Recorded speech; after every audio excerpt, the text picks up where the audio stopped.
I caught mine. I know caught mine. My truck, shit. I got Even when they don't think they're being recorded.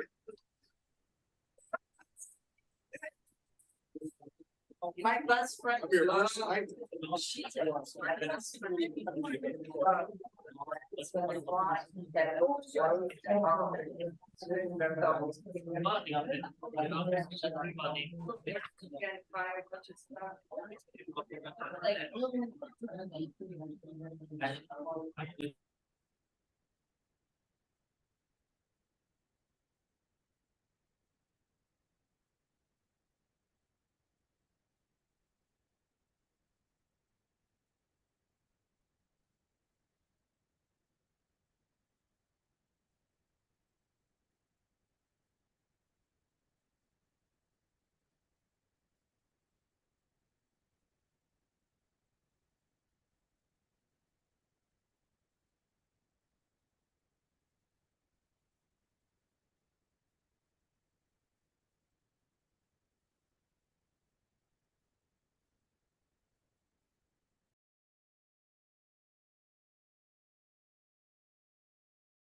Yeah, we would go into that.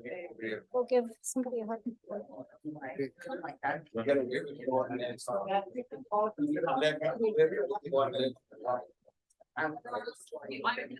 Hey. My first.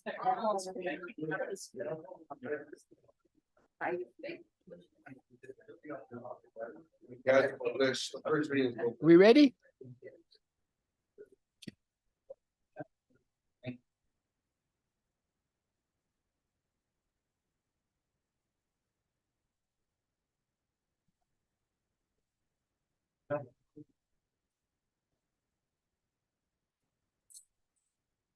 Chief. Department reports are.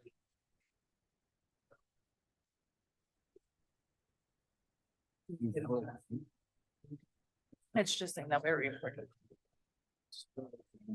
Obviously, I'm gonna have to make you say this. I like making it. We always do this. The dollar thing is totally. You want to.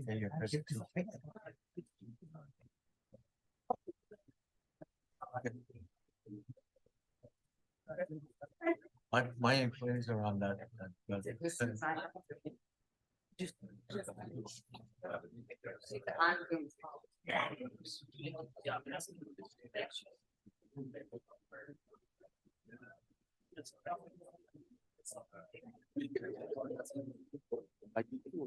I'm the most lovable person.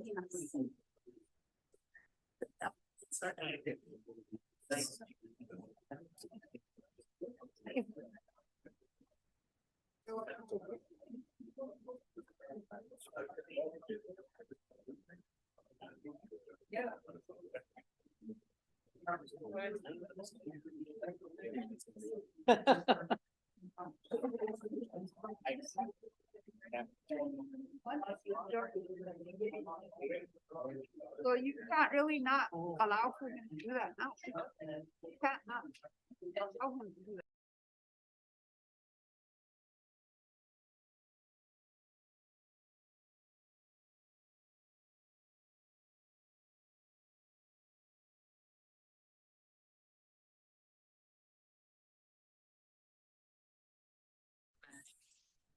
Debbie, we ready? Okay. A bunch of stuff. Good Can I use? evening, everybody. The time is 6:06. We're going to convene this meeting of the Espanola City Council to order. This is the second meeting of the month for November 28, 2023. Would you all please join me in standing for the Pledge of Allegiance? Pledge allegiance to the flag Of the United States of America and to the republic for which it stands, one nation under God, indivisible with liberty and justice for all. Mayor Pro Tem Peggy Sue Martinez will lead us in invocation this evening. Praise you, Lord, this evening. We ask you to guide the governing body in making decisions in the best interests of the community. We ask your protection over our entire community during the Christmas and holiday season, that everybody may be safe. We ask your protection over the most vulnerable of our community, the seniors and our students. We ask you for guidance, and we ask you for patience with one another and tolerance. In the name of Jesus, amen. Amen. Thank you, Mayor Pro Tem. You know what, actually, I'd like us to restand for a moment of silence. We've lost a few community members this week, specifically Mr. Frank Serrano. He was the president of Northern New Mexico College, a longtime businessman in this community, a longtime educator. He passed away last night. Mr. Salamon War from Hernandez as well passed away. If we can please join me in a moment of silence. Also, Mayor, Miss Melissa Duran. Oh, yes, Melissa Duran Leroy and Stila's daughter.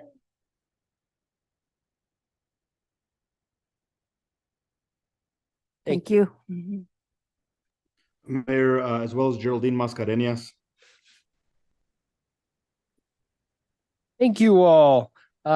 Ms. Garcia, would you please call the roll for this evening? Mayor Pro Tem Peggy Sue Martinez, Honored to be with you all. Councilors Dorothy D. Valdez, Present. Manuel J. Martinez, Present. Denise D. Benavides. Present. Counselor, we could barely hear you. I'm present. Why, is there something wrong with hers? I'm present.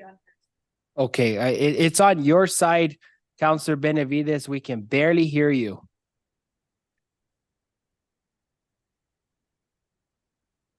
I'm present. Okay. Aaron J. Salazar, Present. Dennis Tim Salazar, Present.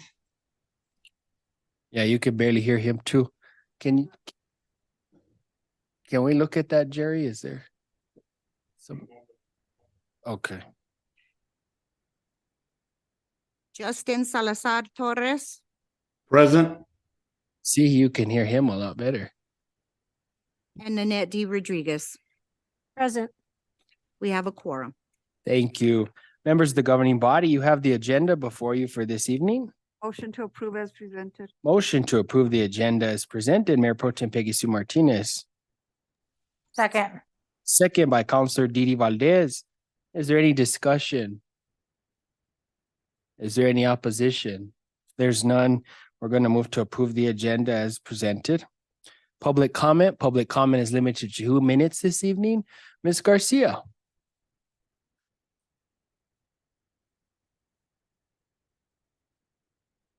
Cynthia Lentini,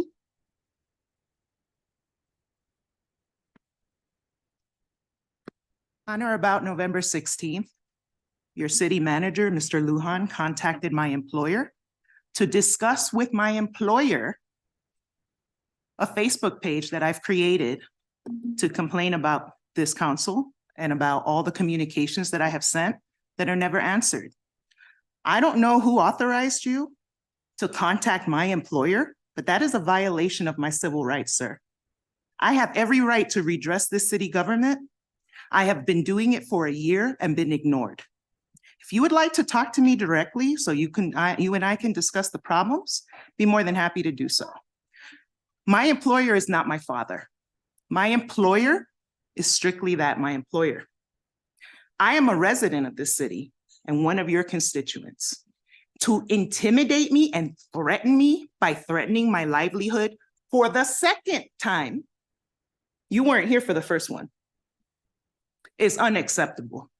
I have filed multiple complaints. I am speaking to an attorney. If this is how this governing body plans on doing business, if you thought I was trouble before with my Facebook page, you haven't seen anything yet.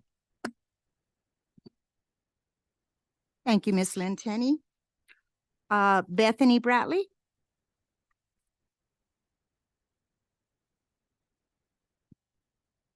Good evening. So I said I was going to save my comment until I was here. And you were also present. John, your response to my email was rude and dismissive. You were hoping it was Denise that wrote that about the shelter. As we all know, you love to disrespect her. We never said it was a proclamation. We said it was to honor the shelter. There is a difference. With all the amazing things they do for this town, a plaque from the city would have been great. It's sad that almost everyone outside of 2 council members apologized for your behavior in your response email. That shows who you are. I've yet to receive apologies for any of the ways that you have taken cheap shots at me via email, text messages. Also, at the last meeting, you were on Zoom. You were on Zoom right here. You whispered in his ear while I was speaking instead of listening to the public comment. I found that very disrespectful. Also, John, you text me acting like a spoiled child in a text. You claim someone is not a relative to you, yet I've heard from numerous people that they are, including relatives of yours. Did you text everyone that commented that this person was your relative? Funny. Can't find the time to respond to a text message that's really important when I say we're out of power, we have no water. Things like that, you can't respond, whether it was your personal phone or not.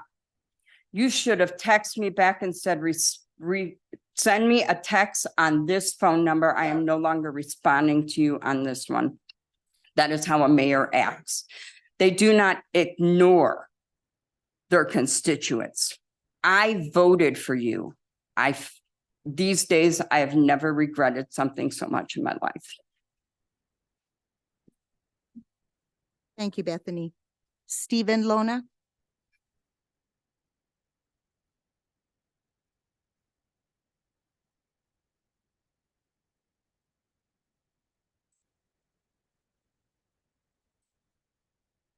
We got Mr. Burns, Miss Piggy, we got Yoron. A year and 2 days it's been since all of you guys, except for you, you weren't even here, you weren't even thought of, voted to condemn the Santa Clara apartments. Till this day, there hasn't been a report done. Councilor Manny's been asking for a report. You guys all brush it under the rug so you guys don't get blamed for the action. You guys put 16 families that were actually paying and doing what they're doing at that apartment complex. He kicked them out in cold weather temperatures 2 days before Thanksgiving, while every single one of you guys last year had a meal and a warm place with your family to have Thanksgiving. While you guys were running around getting vouchers for people to stay at hotels where they couldn't even make their own Thanksgiving. Like I said, you guys are a fucking disgrace to this. Especially you, John Ramon Villa. You're a complete disgrace. The council members, like I stated, people put you in those seats to vote. They voted for you to be there, to do something for the public, not to do what John wants you to do, not to vote in his favor. This guy just got elected because John wanted him. Nobody's done a background check on him. Nobody's gone to his things or anything like that. For you guys to have somebody here just because he knows people know people. I guess that's how politics work here in northern New Mexico. You know someone, it's not what you know, it's who you know, how it works here in this city. You guys should be all ashamed of yourselves, and I hope you guys had a great Thanksgiving, okay? Remember about those 16 families you put out on the streets last year where they had nowhere to go and you guys were gathering vouchers. On that note, yeah, you can write my name. Just so you're aware of, that becomes a public record. And I want to do an IPA request on what you're writing down. Because when you're on government time, that's an IPA request right there. Whatever you're writing down, I want that on writing. I want that IPA request. Thank you, Stephen. Peggy, not you. Tell me about Peggy. Don't delete it, don't do nothing. That would be it, Mayor. Thank you. Councilor comments. It's time.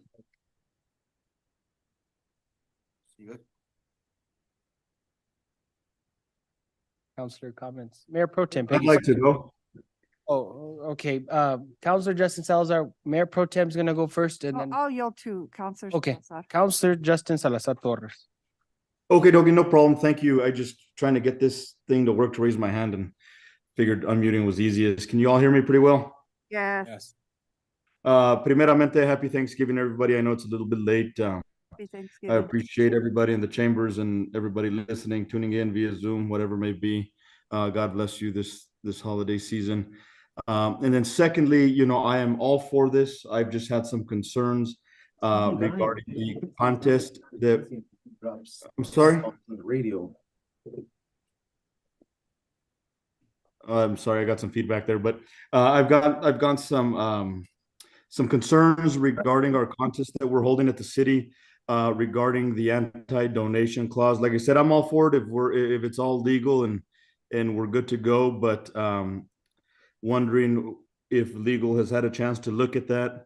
And that's about the only question that I got. Thank you. Talking about the Christmas lighting contest. You want to talk about that now, Mr. Lujan? Mayor, Madam Mayor Pro Tem, Councilors, Councilor Salazar Torres. There is the anti-donation clause does not apply here basically because, and Mr. Rennick can correct me if I'm wrong, but we're not giving a cash prize. This goes against a utility bill. So it's not donating to anything other than the fact that you want a contest. And it's done in Santa Fe. It's done in Albuquerque. So where that came from, I did see the post that Miss Lentini had put about it. So, I'm not sure. So the concern, and if Mr. Rennick wants to correct me on it, and it does not violate the Anti-Donation Act in any way. Could we hear from Mr. Rennick, please? Mr. Rennick? Yeah, Mayor, thank you. This is not a matter I've reviewed. And if I may, just to chime in, it is tax dollars, and then, however, there's a lot of folks out there that can't afford their bills right now this season, whether it be utilities or whatever it be, and I'd rather us do something for those folk than to instigate a competition. But that's just the season that my heart is in. Thank you. Councilor Manny Martinez. Thank you. I just wanted to make a couple of announcements. There's a toy drive going on December 3rd from 2 to 6. It's the Lowrider Classic Show and Shine. Decorate your rides. And they're bringing unwrapped toys for girls and boys from newborn to 16-year-olds. It'll be located at Dandy Burgers in the San Pedro Plaza parking lot.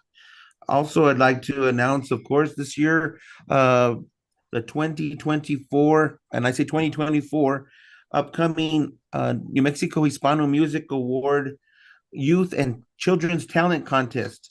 It will be held this year on Friday, December 29th at the OK Casino. And I encourage all kids from ages 5 up to 18, as long as you're still in high school at 18, to come out and participate. This year, they have added a new category for both children and for youth, and that is instrumental. So if you have a child or a grandchild that may be interested, but they're a little on the shy side to sing, but they can play an instrument, they can also participate at that point as well. So I encourage them to get a hold of me, and I can get them the entry forms that they need to be able to participate on that date. They can contact the city hall, and they can get my information from City Hall, or they can, of course, email me, call me at 505-929-0302.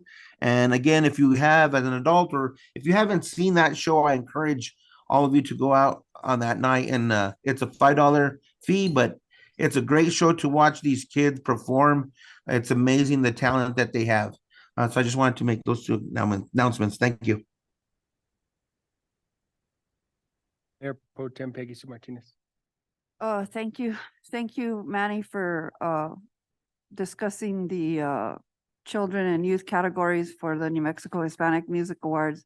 I know that the New Mexico Hispanic Committee is coming to the city for sponsorship, and I'm hopeful that we can help them with that, as it's one of the biggest events in our area, and definitely something that promotes the city of Española.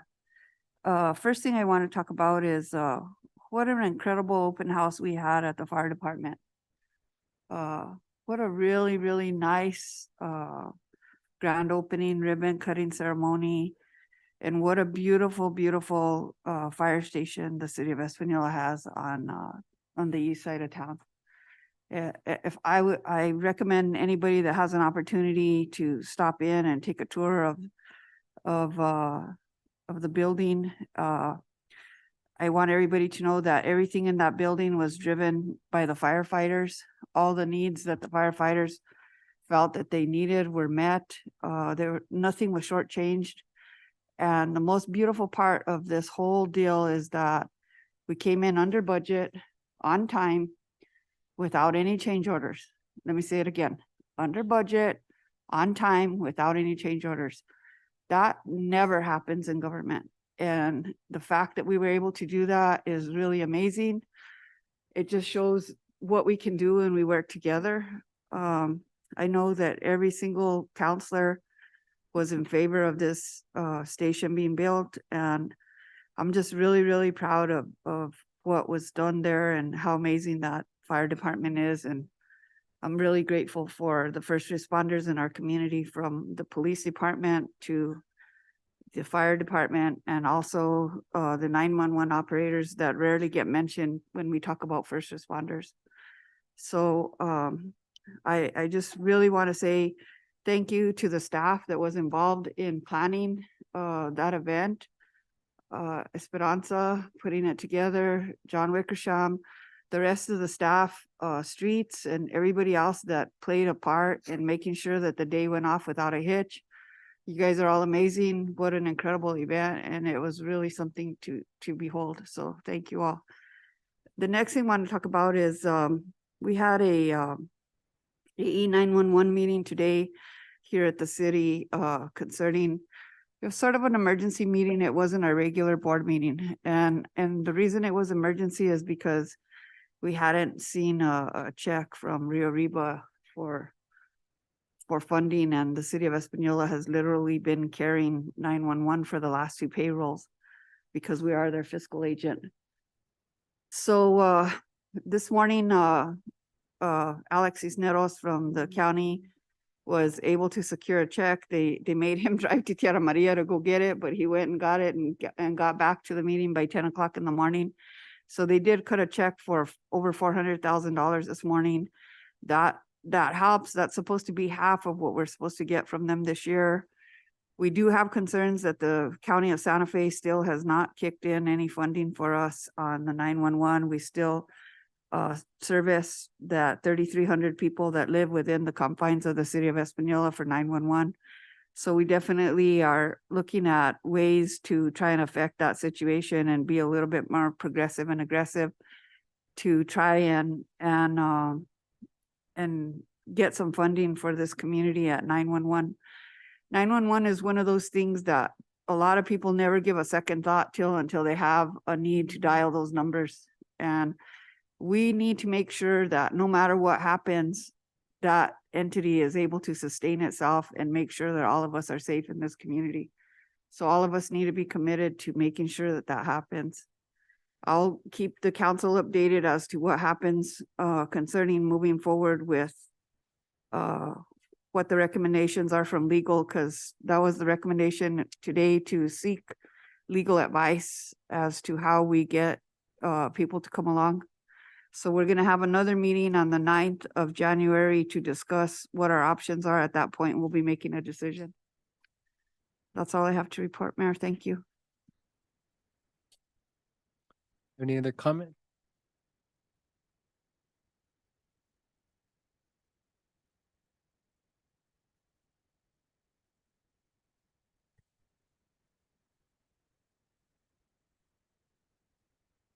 Thank you. At this time, I want to invite Chief Garcia to come on up, please.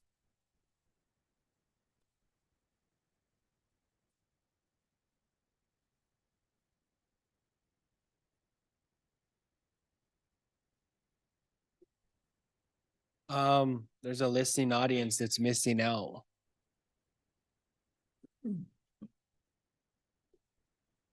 Honorable Mayor, Mayor Pro Tem, governing body. Just the mic, Chief, please. Honorable Mayor, Mayor Pro Tem, governing body. It's not often, and I come before you quite a bit, that I'm able to come before you with something that's probably one of the best things as in my position as a chief. And one of the things that I want to do is honor and actually acknowledge some of the personnel within our department that have gone above and beyond. I myself know that every day they go above and beyond. When I commission any officer, the first thing I say after we shake their hand is we tell the family, you have also been commissioned with the Espanola Police Department because you live your life according to this officer that you're either married to, a parent to, a brother, a sister, whatever the relationship may be. So it's not often that I get to re-invite them to an event so that they can see that our department, our city does recognize and we acknowledge the many sacrifices that our officers do. I have 5 officers this evening, and I could probably recognize every one of my officers, but I have 5 special officers for this time period that I'd like to recognize. The first 3 officers that I'd like, if it's possible, to have them come up initially, and then we can take a quick picture with their families would be Officer Anthony Martinez, Officer Dwayne Epling, and Officer James Mayers. If you could all come here, please, and stand, if you would, in front right here so that you all may be seen by the public.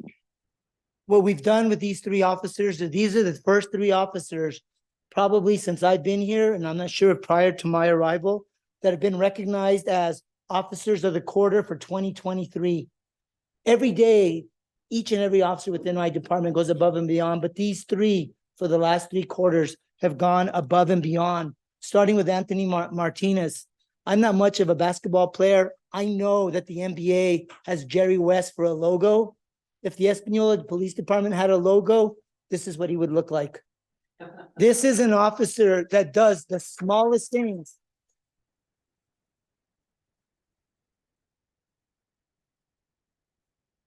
This officer, he does everything you give him from the smallest things. Our retail partners love him because he loves to arrest shoplifters. He recently had a $1,300 one, which is a felony. He's now working on with our detective to get probably our first ORC, the new law that came out. I mean, Anthony, there's nothing I can't ask him to do that he won't do. He's a field training officer. He works any shift that we need him. He volunteers. He worked this past weekend for the retail theft operation we had with our retailers. He will do anything from the smallest, most minute thing to the highest level. And with that, and because of that, we've identified him as our officer of the quarter for the first quarter of 2023.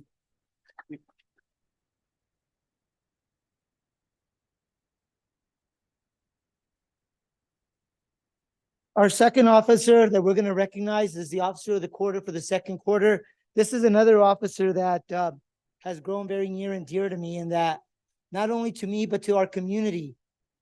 Officer Epling and Kumo probably made the paper more in their time together than any other officer in our department. And I can tell you that he and Kumo were relentless when they were working to deal with our drug issue in Espanola. We had not had a canine in Espanola for up to 20, close to 12, 15 years. And he and Kumo hit the ground running, and they made arrests like you wouldn't believe the numbers. There was hundreds of thousands of dollars is what they recovered in their seizures. Now we have Officer Epling as one of our detectives, but during that 1 second quarter, and we should have actually brought Kumo out here, to be honest with you, because Kumo should have shared in this award. Epling, to me, he is an example. He shows that we can all, hopefully I do too, age gracefully in this profession, right? And he goes above and beyond. He drives all the way from Dulce. I admire his wife, his 9 beautiful daughters. 9, right? 5. Sorry. That's the other family, right? Sorry, no.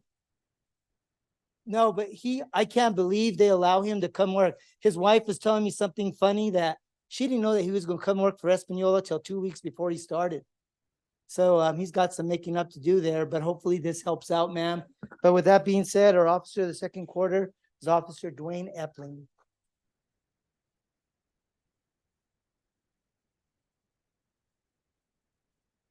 Our officer for the third quarter is another, if I had a Swiss knife, James, Officer Mayers.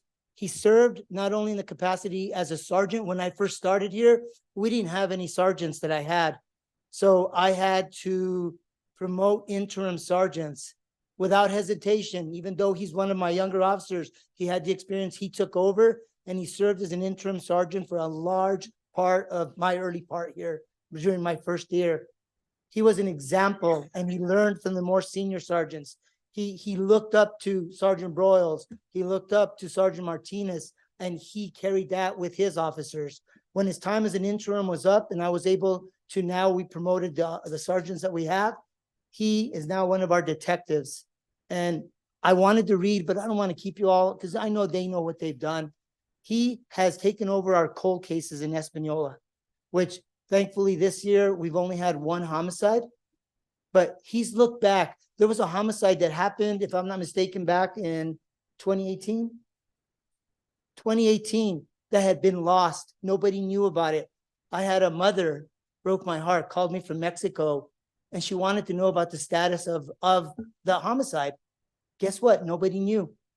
We had to find it. James took over.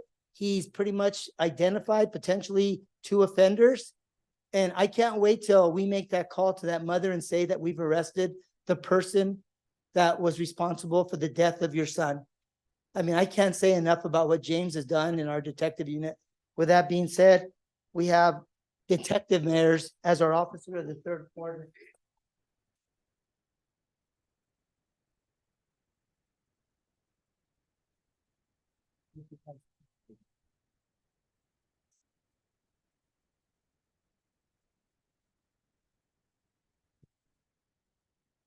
The last 2 awards are going to be, I firmly believe, don't get me wrong, these guys will tell you, I discipline.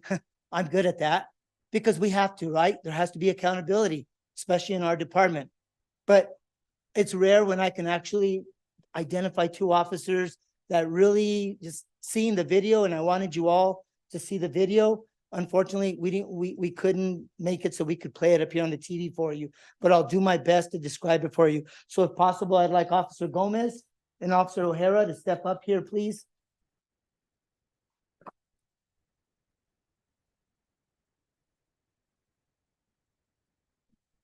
I'm going to directly read the citation that we have for them. And the citation goes, on October 9, 2023, Officer Isaiah A. Gomez of the Espanola Police Department was on regular patrol duties. At approximately 2:31 p.m., he and Officer Andrew M. O'Hara were dispatched to a residence in regards to an infant choking and possibly not breathing.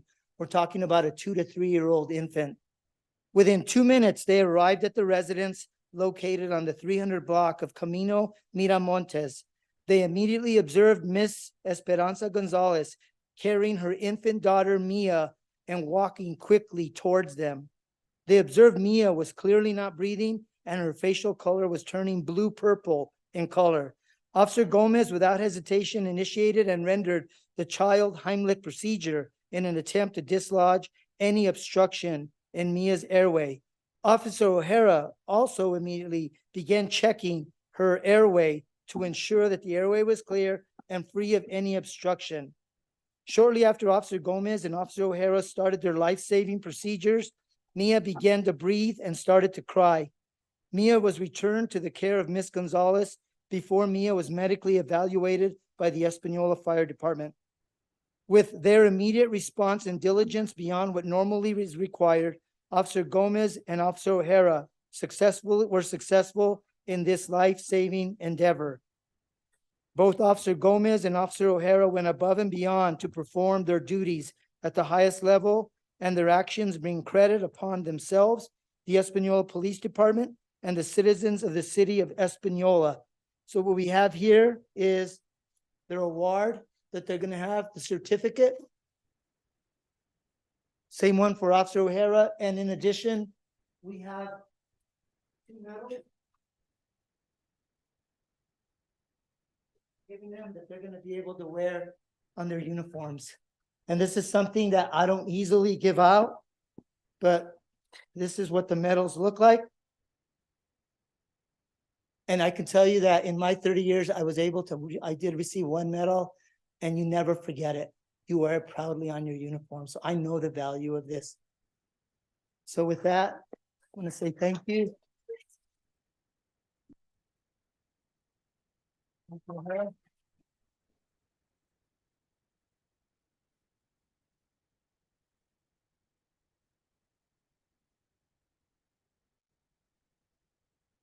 So for those family members that are here, thank you guys so much. I know that your family member that works for us, I know what they do every day, and it's not often like I get to do this, but it's amazing to see when they're out there doing their thing. So I see both sides, and I also have a couple of gifts for my officers of the quarter that I didn't give them yet, but I'll be handing out those to them. So thank you for you all being here. I love your officers. I love them, what they do, guys. We're a family. I know you're all a family. Thank you. Thank you. Thank you, Chief, for coming this evening. We appreciate you and the police department, all their hard work and putting their life on the line daily for our community, and grateful for all their heroic efforts and being out there to serve and protect the valley. Go around the chamber. Mayor Pro Tem Peggy Sue Martinez will start. I also want to reiterate, Councilor John Ramon's comments concerning the police department. You guys are out there every day in danger, putting your lives on the line every single day in an effort to stop the crime in this community. I've had a few opportunities to intermingle with different officers at different times, and every single one of them has a positive attribute to bring to our community. For those of you that were not recognized tonight, please don't feel that this community doesn't appreciate you. We definitely appreciate the work that you're doing for us. We hope to be investing more in that police department and hope to get you more help very soon. So thank you again for everything that you do. Councilor Aaron Salazar. Thank you to all those, recognized, like Councilor Peggy Sue mentioned, even if you were not, all the hard work that the rest of you do. Thank you. We really appreciate it. The city of Espanola really appreciates it. Thank you, guys, for all the hard work. Thank you, guys. So I'll reiterate what everyone has said, but I'd like to start by asking the families of these police officers to please stand so we can recognize you.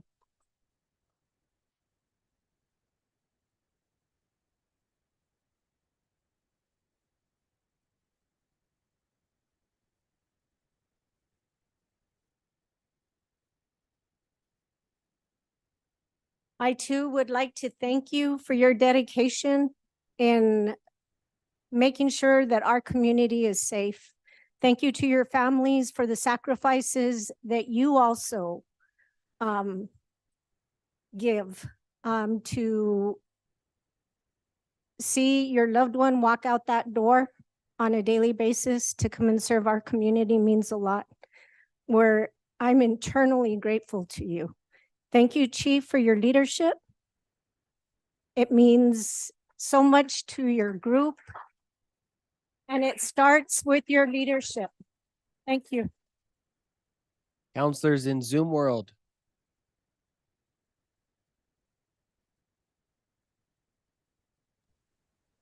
Mayor, it's Dennis Tim, if I may. Councilor Dennis Tim Salazar. Thank you. I just want to thank our officers for risking your lives every day, day in and day out, leaving your families and coming to serve our valley and our people sincerely, wholeheartedly, caring about our people and our community. Thank you for all that you do.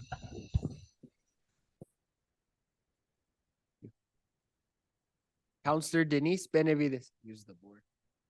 Thank you, Mayor. I want to start first by thanking Chief Garcia for all of his diligence and for all his training and for everything that he does, and commend him just for commending his officers, because I think it's really important to recognize officers that work so hard in this community, not just for us, our constituents, everyone out there, their life-saving efforts, and they need to definitely be cherished. And so thank you to the entire police department and also to you, Chief, for everything.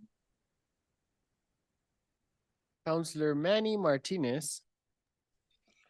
Thank you, sir. I just want to thank these police officers and all the police officers on the force for all that they're doing for our community and for our constituents and for just the valley in general. Every time they remove some drugs off the street or they remove a drug dealer, that's a life saved, at least for temporarily for that night. I believe that.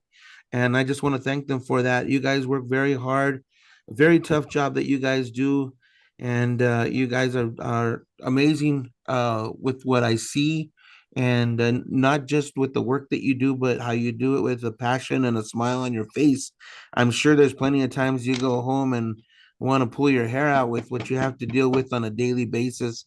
But I thank you so much for sticking out and staying there. That just shows your dedication to the people of the valley and wanting to keep these people safe. And I thank you so much for that. Thank you. Councilor Justin Salazar Torres. Thank you. I just want to tell you all thank you. Thank your families. We appreciate your service, and God protect you always. Thank you. I'd like to say something too. Councilor Didi Valdez. Thank you, officers, and thank you to the families. I myself was or am a wife of a police officer, and I know how difficult it is trying not to worry, trying to stay positive, but just know that what your spouses do is just amazing. A lot of people would not do their job for any amount of pay. And just, I'm glad for your sacrifice. And I know exactly how you feel. And I just want to say a funny story about my daughter when she was a little girl. So she was going to go to the junior high, and for some reason, she was afraid to go. And she told my husband, Dad, can you take me to school on the first day in a black and white? And she wanted all the students to see that her father was a policeman.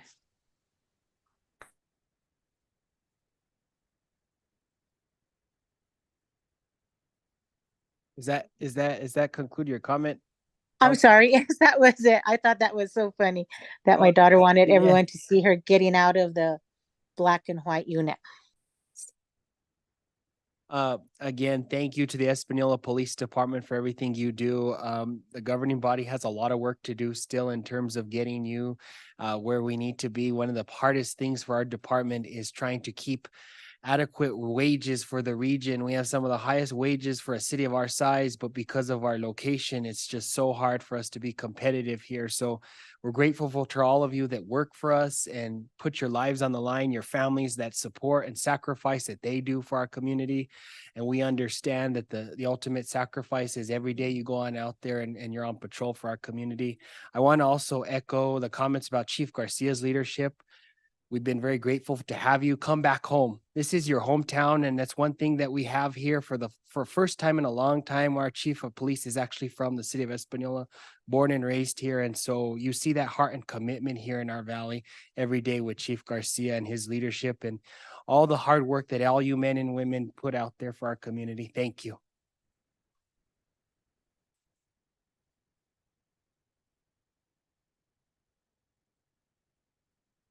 Thank you. Moving on, matters from the mayor. I wanted to inform all the council and remind them the legislative dinner is next Wednesday at 6 p.m. Please put on your calendars. You should have gotten an invite via email as well. Again, that's next Wednesday at 6 o'clock. The electric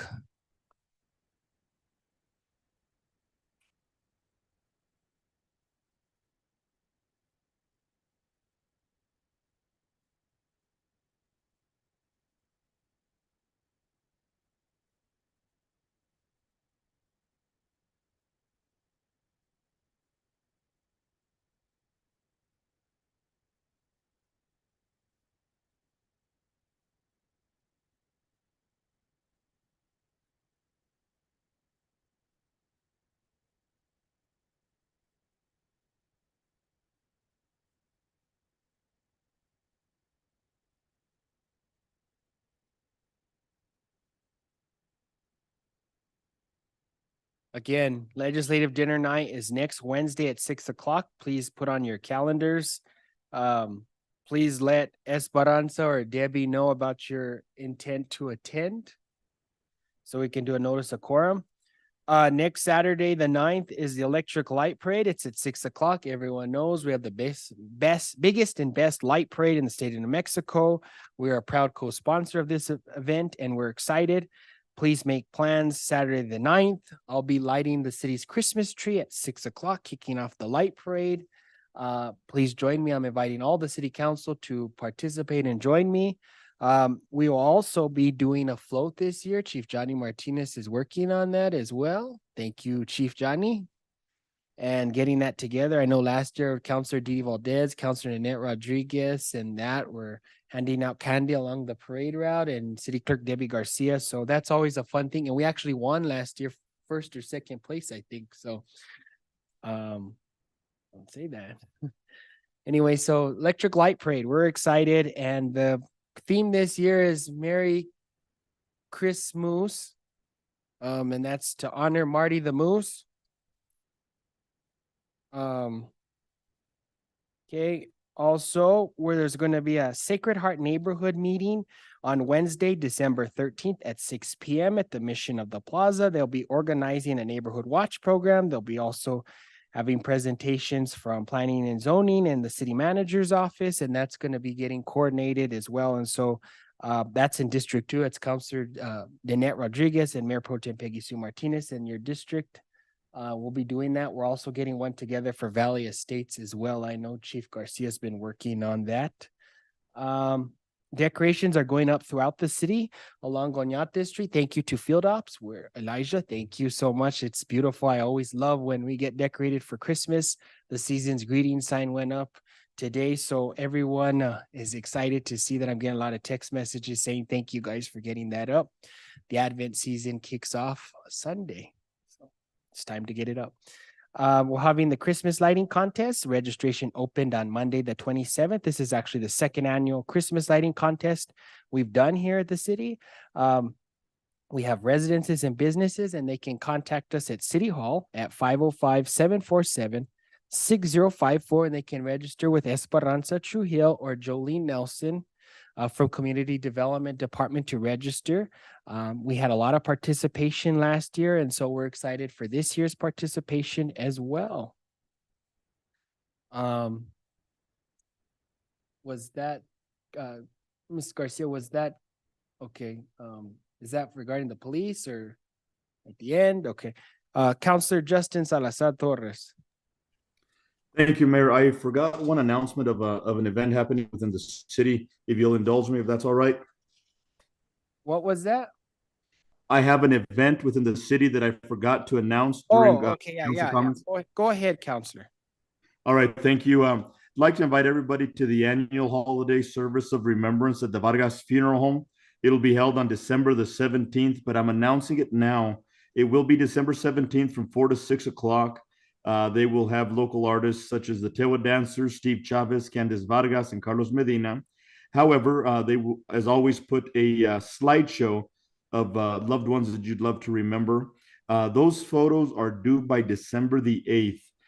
Contact the office if you'd like to get the email, or you can take them in so they can scan them and they can be part of the presentation. Thank you.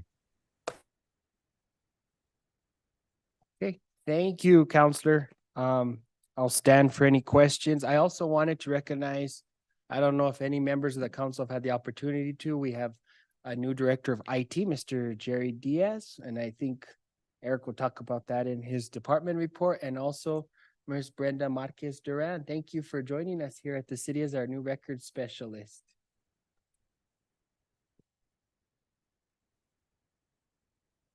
I'll turn it over, Mr. Lujan, City Manager report.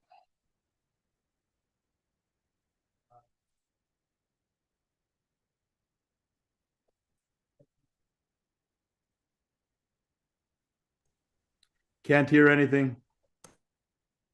Is that better? I had my mic off, sorry.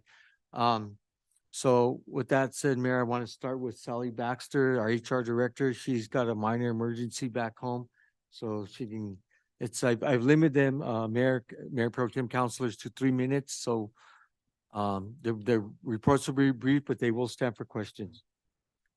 Thank you, Sally. Thanks, Sally.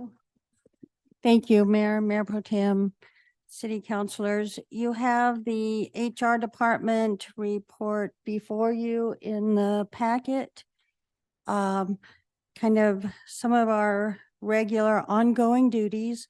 We did participate in 3 job fairs, one at Northern New Mexico College on November 8th, one at McCurdy Charter School on October the 25th, and one at Espanola Valley High School, October the 13th. And we really enjoy participating in those, and especially in the high schools, getting to meet the kids and hoping they'll want to make their career with the city of Espanola.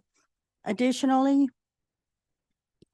we had a meeting with the president of AFSCME Loco 1188, Clarence Maestas, to discuss the bargaining unit and just review all of our positions that are in the bargaining unit. We've had discussions with our new directors who are creating policies for their departments about the actions we take anytime it involves personnel matters, especially that might be personnel in a bargaining unit, just to make sure we're following proper procedure, respecting the rights and responsibilities of all staff. And we've scheduled a defensive driving class for December the 8th. And I am happy to stand for questions.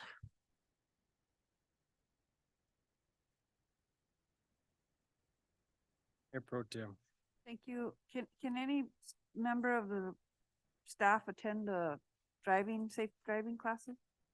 We go through and schedule these routinely to try to catch all staff.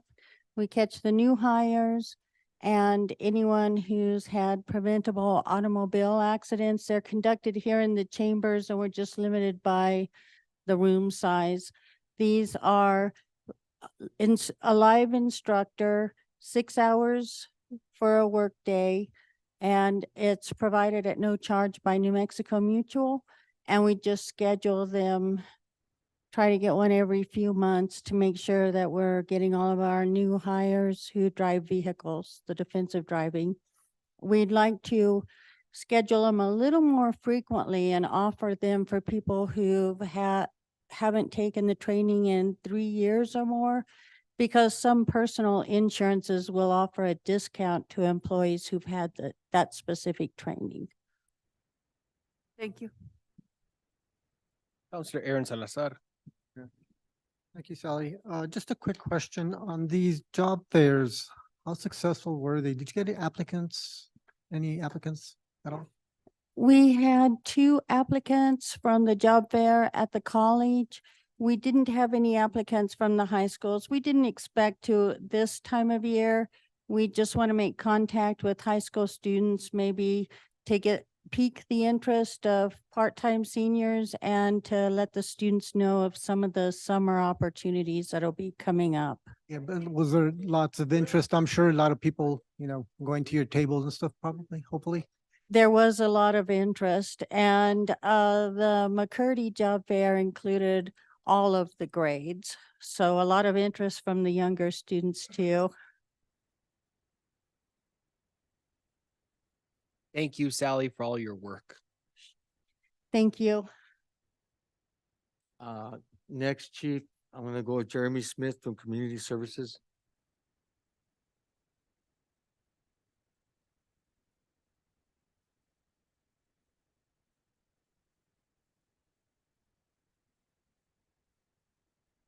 Thank you, Mayor Pro Tem, councilors. Community Services Department report is in your packet, highlights Thanksgiving lunch at the Senior Center on November 15th. We had over around 280 join us for lunch, so that was well attended and lots of happy pumpkin pie eaters there that day. The Recreation Aquatics Center had the first annual Pooloween event, and so that was another success. That's with 120 youth that attended, and probably 70 were involved in the pumpkin splash, and 230 roughly community members that joined. And thank you for the counselors and the staff that helped out with that. I saw a number of faces there, so that was another great success, and are planning to do that again next year. And then typically all the numbers are looking on trend. Numbers for the senior center probably up a little bit these last few months. The library is seeing steady visits as well. They did have the grab and go crafts events. 115 were given out in October, so I think that's a little bit up than what it had been. And the next big event is on December 21st. It's the Operation Christmas Cheer. And I think this has been on pause since about 2018. So this will be again at the Lucero Center in conjunction with the Rec Center, Aquatic Center, and the library. And Esperanza is helping put this on as well. It is a gift giving opportunity for families with kids between the ages of 3 and 12 with need and assistance in providing toys for those. So we're doing a toy drive. And we're reaching out to those organizations that know the families that are really in need and getting the names and kind of the specifics so we can buy specific toys for those.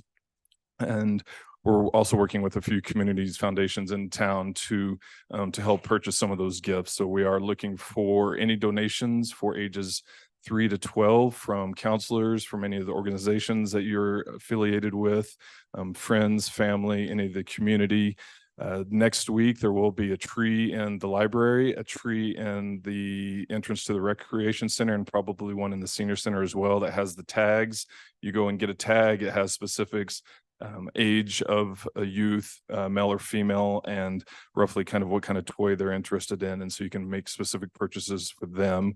Those will all be collected and then be given away on December 21st. That's a Thursday at the event. Once again, it's the Operation Christmas Cheer. And that's Thursday from 4 to 6 p.m. There'll be a DJ.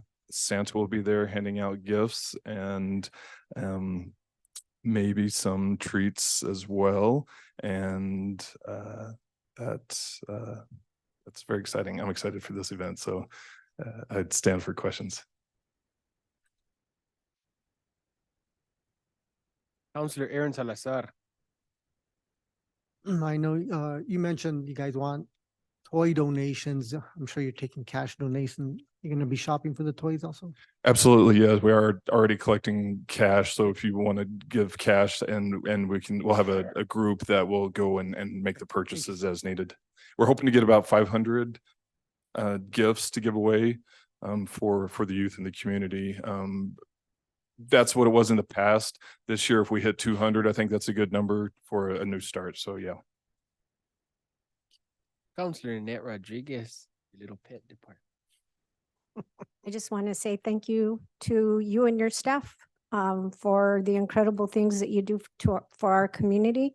And also, if you would announce when our next community services meeting is scheduled for and the time, because that has changed. Yes, it has changed. So in lieu of the November and the December, we are going to do one community services committee meeting, and that is next Monday, December 4th at 6 p.m. here in these chambers. So we're always happy to have public feedback because we are serving the public and we like to know what you would like to see more of or something new. And yeah, hope to see some new faces at that committee. Thank you, Mr. Smith. Thank you. I know this gentleman needs to get to Santa Fe to get a prescription, so Chief Garcia. Instead of timer, city manager, so I'm within the time limit. She's timing you over there. Good evening again, Honorable Mayor, Mayor Pro Tem, governing body. My report is going to be somewhat capitalized. It's going to be more in a capsulized in that the information I'm going to give you. Some of the biggest numbers that we have, October, we weren't expecting it to be so busy. My department responded to 1,549 calls. Of those calls and of note within the past week, we did have a stabbing here in Espanola in addition to a shooting. As a result of the stabbing, we made 4 arrests, everybody that was involved. We also have an arrest warrant for the subject that was involved in a shooting, in the shooting.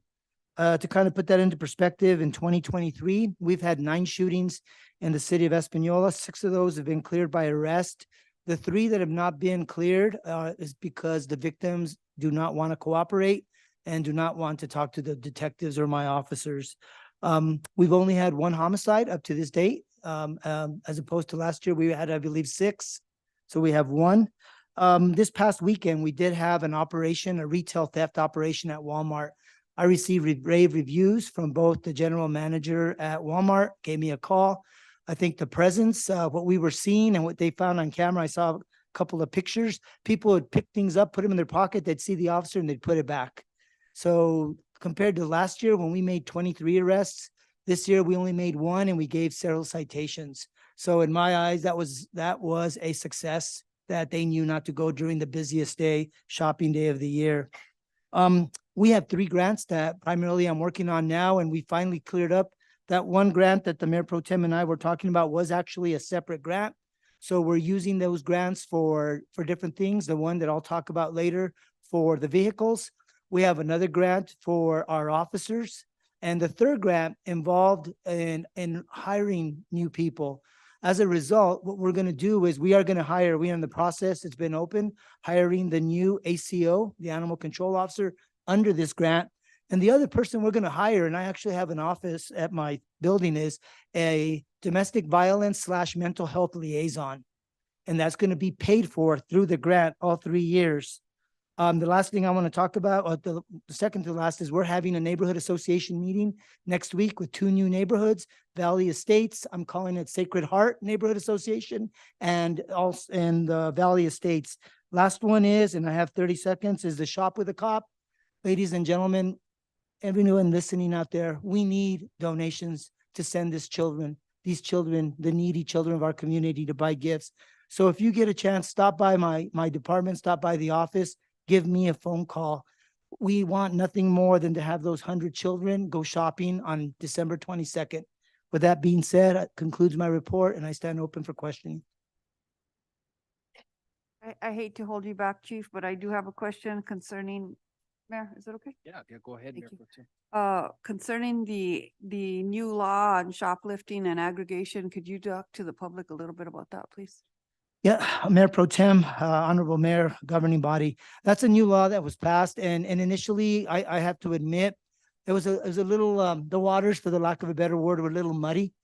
We've had our detectives look into it, in that now it's an aggregate of a total of shoplifting. We were talking today, is it 90 days? Is it 6 months? So we have a meeting scheduled for tomorrow with our DA's office. 90 days. 90 days is a confirmation. That's what the officers, so we want to make sure. So we're going to be able to actually make, if we have a prolific shoplifter in Espanola that only hits us between 50 to 100, 200 a time, once they get to the felony level, we'll initiate a felony case. We'll get a warrant for their arrest as opposed to summonsing them. So I think that's something, especially for our city, the more prolific shoplifters, we will be addressing. So are we currently working on any of those cases right now where we're adding up people's arrests as we go? We have one, and like I said, one of our most prolific here in Espanola. By prolific, I mean nonstop. He goes to every store. He doesn't always steal felony levels, but he does hit every store. So yes, we have one, and it looks like we might have the first case here in northern New Mexico. I'm really looking forward to that. I realize that it's very difficult to do business in Espanola when you have people that are so disrespectful about taking things from businesses. These businesses, especially here on the west side, Dollar General, they set up business here. We're so grateful to have that store on this side because it saves us from having to travel to the other side of town for a loaf of bread or for small things. And I've been in that store numerous times where there's no regard for the law, there's no regard for respect, and people just walk in, take what they want, and walk right out. And that kind of stuff in this community cannot just go untapped or undealt with. The longer that the community tolerates that kind of behavior, the worse and more aggregated it will get. So the law has changed where we can affect it in a felony way now. And I'm really looking forward to the first time that the city of Espanola utilizes that law to its benefit. Thank you. Councilor Net Rodriguez. Chief, I just have a quick question. You said Shop with the Cop is December 22nd? Yes, Council. And how are you selecting the children that will be able to do this? Thank you for bringing that up, Councilor Rodriguez. Believe it or not, we've probably had anywhere between 200 to 275 people reach out to us. And that's why it's important that we at least get to the $10,000 so we can at least send 100. One of the criteria that we're utilizing, that anyone that's done it before, we're trying to let those that haven't had the chance. We're trying to not only help the same, because the ones that have done it before were the ones that we're calling. We want to make sure everybody in our community, all the needy children throughout our community that haven't had that opportunity. And we're working with CYFD specifically to kind of identify who has and hasn't gone. We have a list of all the previous children. So there might come a time where we're going to have to reach out to all of you again. But if you want, ma'am, offline, we could sit down and kind of talk and see if there are some needy children that you're familiar with that we might be able to add to the program. Another quick question. So the donations up to what timeline can we get donations in? We are going to take donations, Councilor Rodriguez, up until about December 18th. We're going to go all the way to the end. We want to make sure we want to reach that goal of 100. Last year, we ended up with 120, and the last 20 were like the day before. We ended up with $12,000. And I'll just add, it was a great success, and I want to thank you and your officers again for giving back to our community and our children. Thank you.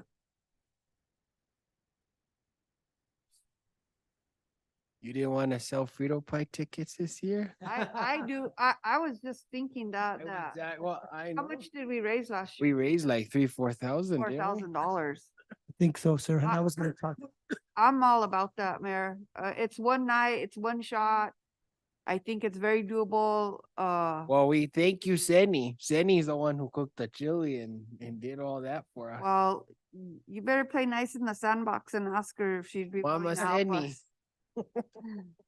But it's something that we should try and throw together very, very quickly, because I think if every counselor can sell 20 tickets, that's what starts the whole ball rolling.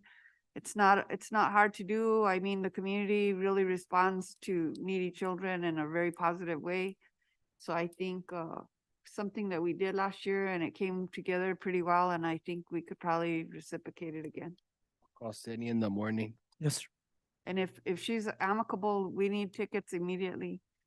I don't know, those counselors in online, are you interested in helping with this initiative? I am. Thank you, Counselor Didi. Esperanza will get on some tickets tomorrow. Okie dokie. Thank you, Chief, for all your Thank hard you, work. Chief. Eric. Thank you, Chief. I'll continue on with Chief, so I'll bring Chief Martinez and Chief Wick up.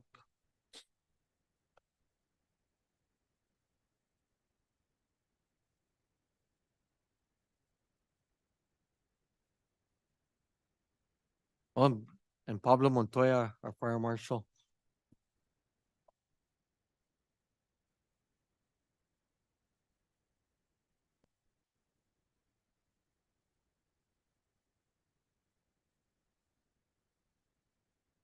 Mayor, Mayor Pro Tem, City Manager, and governing body. I would like again to take this opportunity to thank Mayor Vihil, Mayor Pro Tem, City Manager Lujan, Councilors Aaron Salazar, Nanette Rodriguez, Dennis Tim Salazar, and Manny Martinez, and the city staff for joining our department at the opening of the La Jolla Fire Station on Friday, November the 10th. It was a beautiful event. A special thanks to my assistant, John Wickershop, and my staff for all their hard work, and thank you to all the citizens of Espanola for your support. There are many things that need to be done for our department. But there are two projects that we're going to work hard.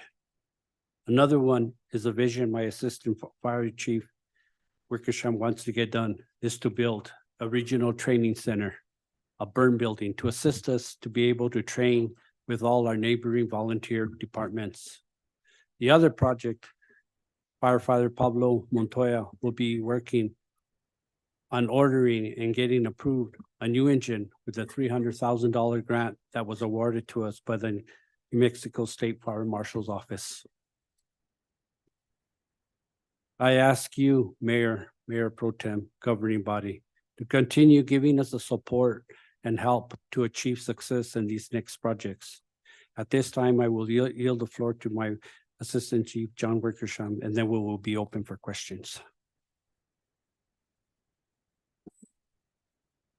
So I just want to echo Chief Martinez and thanking everybody for coming to the grand opening of the La Jolla Fire Station. It was an amazing, awesome day. I want to thank the counselors, the mayor, Mayor Pro Tem, City Manager Esperanza for all their help. I got we had a few professional photographers there. Aaron Anthony Anaya was one of them. He took some great, amazing pictures for us. And I want to present this to the mayor and the mayor pro tem just for their support and actually allowing me to move forward with this this project and letting me have the leadership in getting this project up and running. I really thank you guys for allowing me to do that, and city manager and Chief Martinez. I also have one for Chief Martinez as well. It's a picture of the governor with me and him on both sides of her. Pretty good picture there. And I have you guys one with the ribbon cutting.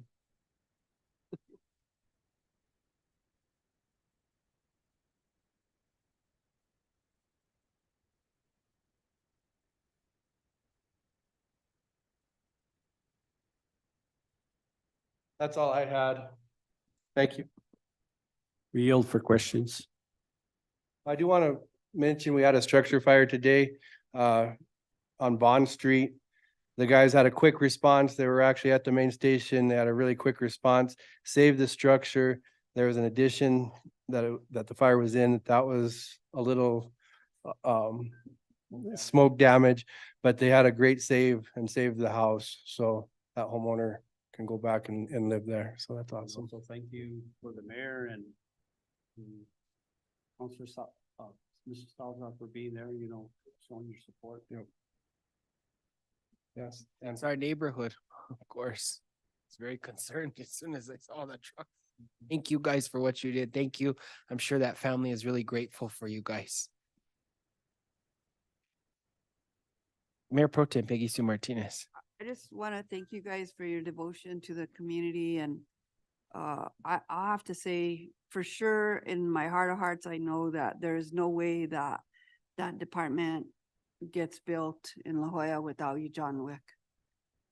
You pushed and pulled and pushed and pulled the way that had to be pushed and pulled.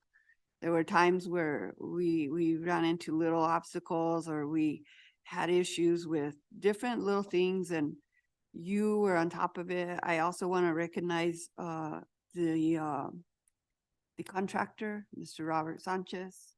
It's very rare that a contractor doesn't come back with change orders.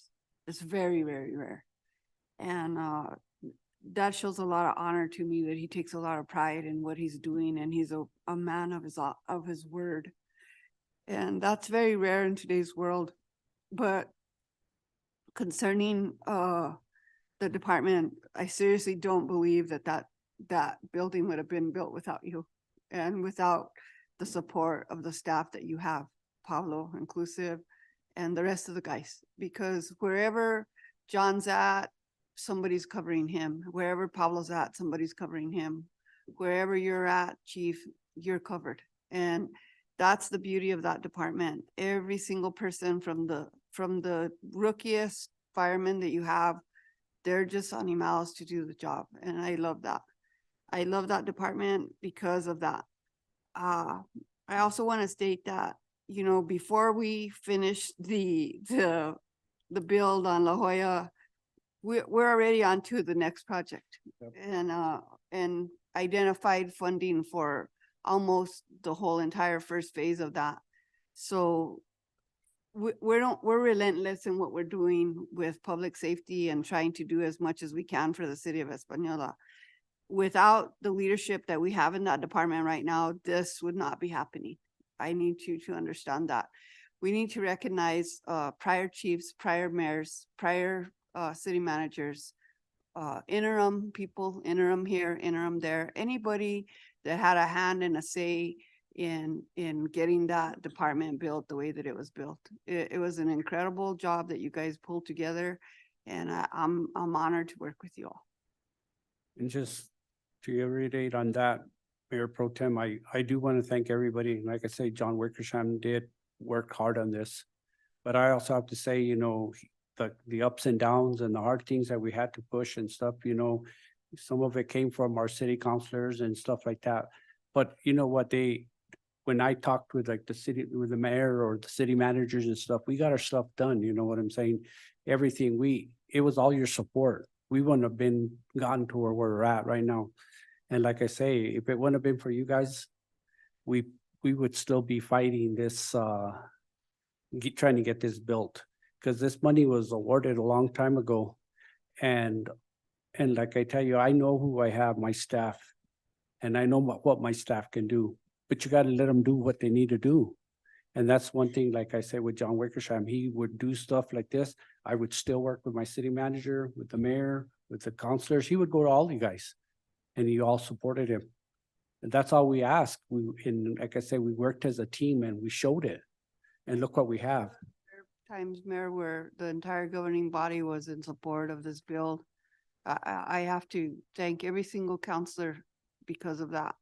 Because without that support, if we're fighting each other on major things like this, it's not gonna get done. And like I If say, it does get done, it's gonna be a very difficult, tedious road. and it goes to, and I give credit to everybody, I all do the too. city councilors and too. everybody. They helped in one way or Equitably, I do another and stuff. So, Absolutely. and I thank you guys. Tomorrow, we have a meeting with the finance director, April Moya, for the burn building. So we're really hoping that December, we can have that in front of you guys to vote on that, so. That's it. Thank you for the fire department and all the hard work that you guys put out for our community. We're grateful. Thank you, Mayor. Eric? Thank you so much, Pablo. Thank you.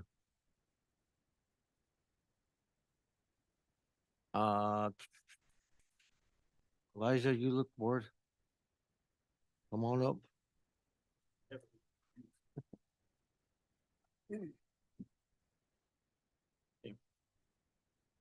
Mayor Pro Tem, councilors, city manager, everybody's listening out there. All three of our departments have received new employees and now in the last few weeks. So as of right now, we're fully staffed. We have every position covered. It's been a great help there. We got an additional in parks, of course, we got one in streets, and we have a mechanics helper that's helping with fleet with all the work that he's been doing. We've been working on everything else that we can do. I know the striping's been a thing of question. We got the PO for it. We already got it there. I'm just waiting to hear back. We're just gonna schedule it now in the next couple of weeks to get those roads done that we've been wanting. That's gonna be Zuni, North McCurdy, and the old Los Alamos Highway. So as soon as those are scheduled there, they'll come in and do it. So we've already got it. It's on their schedule there, but we're just gotta get the final date to exactly when they're gonna do it. Of course, we started with decorations. You saw there's two of my departments are working on that. That's streets and parks are both working on separate. But we've kind of got everything started there and doing what we can. And once one department's kind of done with theirs, the other one's they're gonna help each other to just improve and try to do as much as we can and just make it that much better for the people. Other than that, everything else has been just, basic stuff here, just helping with the fire department with their opening there. Anything we can do to help there, we've been there and we'll do it and we'll continue to do it. So if you guys have any questions, please. You, Elijah. I have a question. I have a request for the speed bump on East Pueblo. I'm not exactly sure where, but they're requesting one more. Apparently there's racing going on that street at night. They're starting off at the corner over there and racing to the stop sign, and I guess it's getting worse by the day. The city police put the radar machine out there to try and deter the speeding, and these guys were actually utilizing it to see how high they could get that thing to go. So definitely it's something that that needs to be handled if at all possible, if we could get one more speed bump put on there sometime in the near future. Councilor Aaron Salazar. Thank you. Are you still working on or repairing potholes? I mean, the hot Basic mix. potholes and stuff like that, we still do. We still And go out cuts. there and we are able to handle the smaller stuff, but any kind of actual cuts and stuff like that are getting, a little bit more limited by the weather now. Are they still mixing? You still have the contractor or? We have the one there it's helped with, he helped with Pheasant Lane. Recently, they did one at Cayalonda and I'm not sure the other one that they did there, but I know they're helping there because they're kind of going through us for the other water department and for the wastewater for any of the stuff they have that are larger projects. So we've been utilizing them for some of that stuff there. Just right now, it's just like I said, a lot of it's gonna be weather and stuff like that, and just trying to get all those coordinated. I'll have to go to you on a couple things. One on it's a street cut. It's, it's already sunk. But on a different one with you and city manager, maybe we could go meet out on Don Filigonio. I had mentioned this one to you already about the runoff and stuff. Let's see if we could go out there. I'll schedule something so we can go out there and walk. Okay. Don Filigonio and take a look at that issue. No problem. Thank you. Councilor Nanette Rodriguez. Elijah, I just want to thank you and the rest of your departments for your hard work. I do have a question. Since Councilor was talking about potholes and filling in cracks, did you meet with Miss Sally Baxter on the walk path here at the senior center? Yes, that's part of what we're looking here to identify the monies to get that from there because we want to make sure we utilize the correct department's funding for that. Because I know we are going to be doing something with it, but it's got to see what kind of funding we do have in the Parks Department in order to accomplish that. We have been doing that. We have another project going on there too that should hopefully be done pretty soon, which will be the fence that was also requested at that time. We felt that was a little bit more important at this time, and they're both important, but we're going to be working on both. So in the meantime, it's going to be still, kind of the dirt path next to it. People are going to, anybody who might have a little bit more mobility issues will have to use, but we will be addressing that and getting it fixed up. Well, I'm happy to hear that. Thank you. I think it's a liability. Just a little bit on that, Councilor. Ultimately, the reason why the path is the way it is because the property owner has created a tree line to prevent the balls going into his yard. And it's been a consistent issue going back 30 years when they built that park back in 93. But they're working on now is creating an actual permanent fencing situation so that the property owner can remove the Chinese elms and he doesn't need his own natural vegetation barrier. Yes. And then that'll help the paving, obviously. That's what's uplifted the pavement on there because there's no reason for it to crack any other way. It's a root issue of the trees that are next to it. And that's lifted up and created the actual problem with those because otherwise there's not enough foot traffic on there or anything to actually cause any damage to that. They're not close enough to where that track is at. They're closer to the parking lot and to the bigger area that's there, but they really haven't been an issue. It's been the Siberian elms or Chinese elm that have kind of taken and cracked that there. So anything we put there is in the future is going to continue to crack until we find some kind of solution of some type of track there that can be. They're doing a fencing there already. They're doing an 8-foot fence there, similar to the one we have at the compound down here. It was to be a solid fence.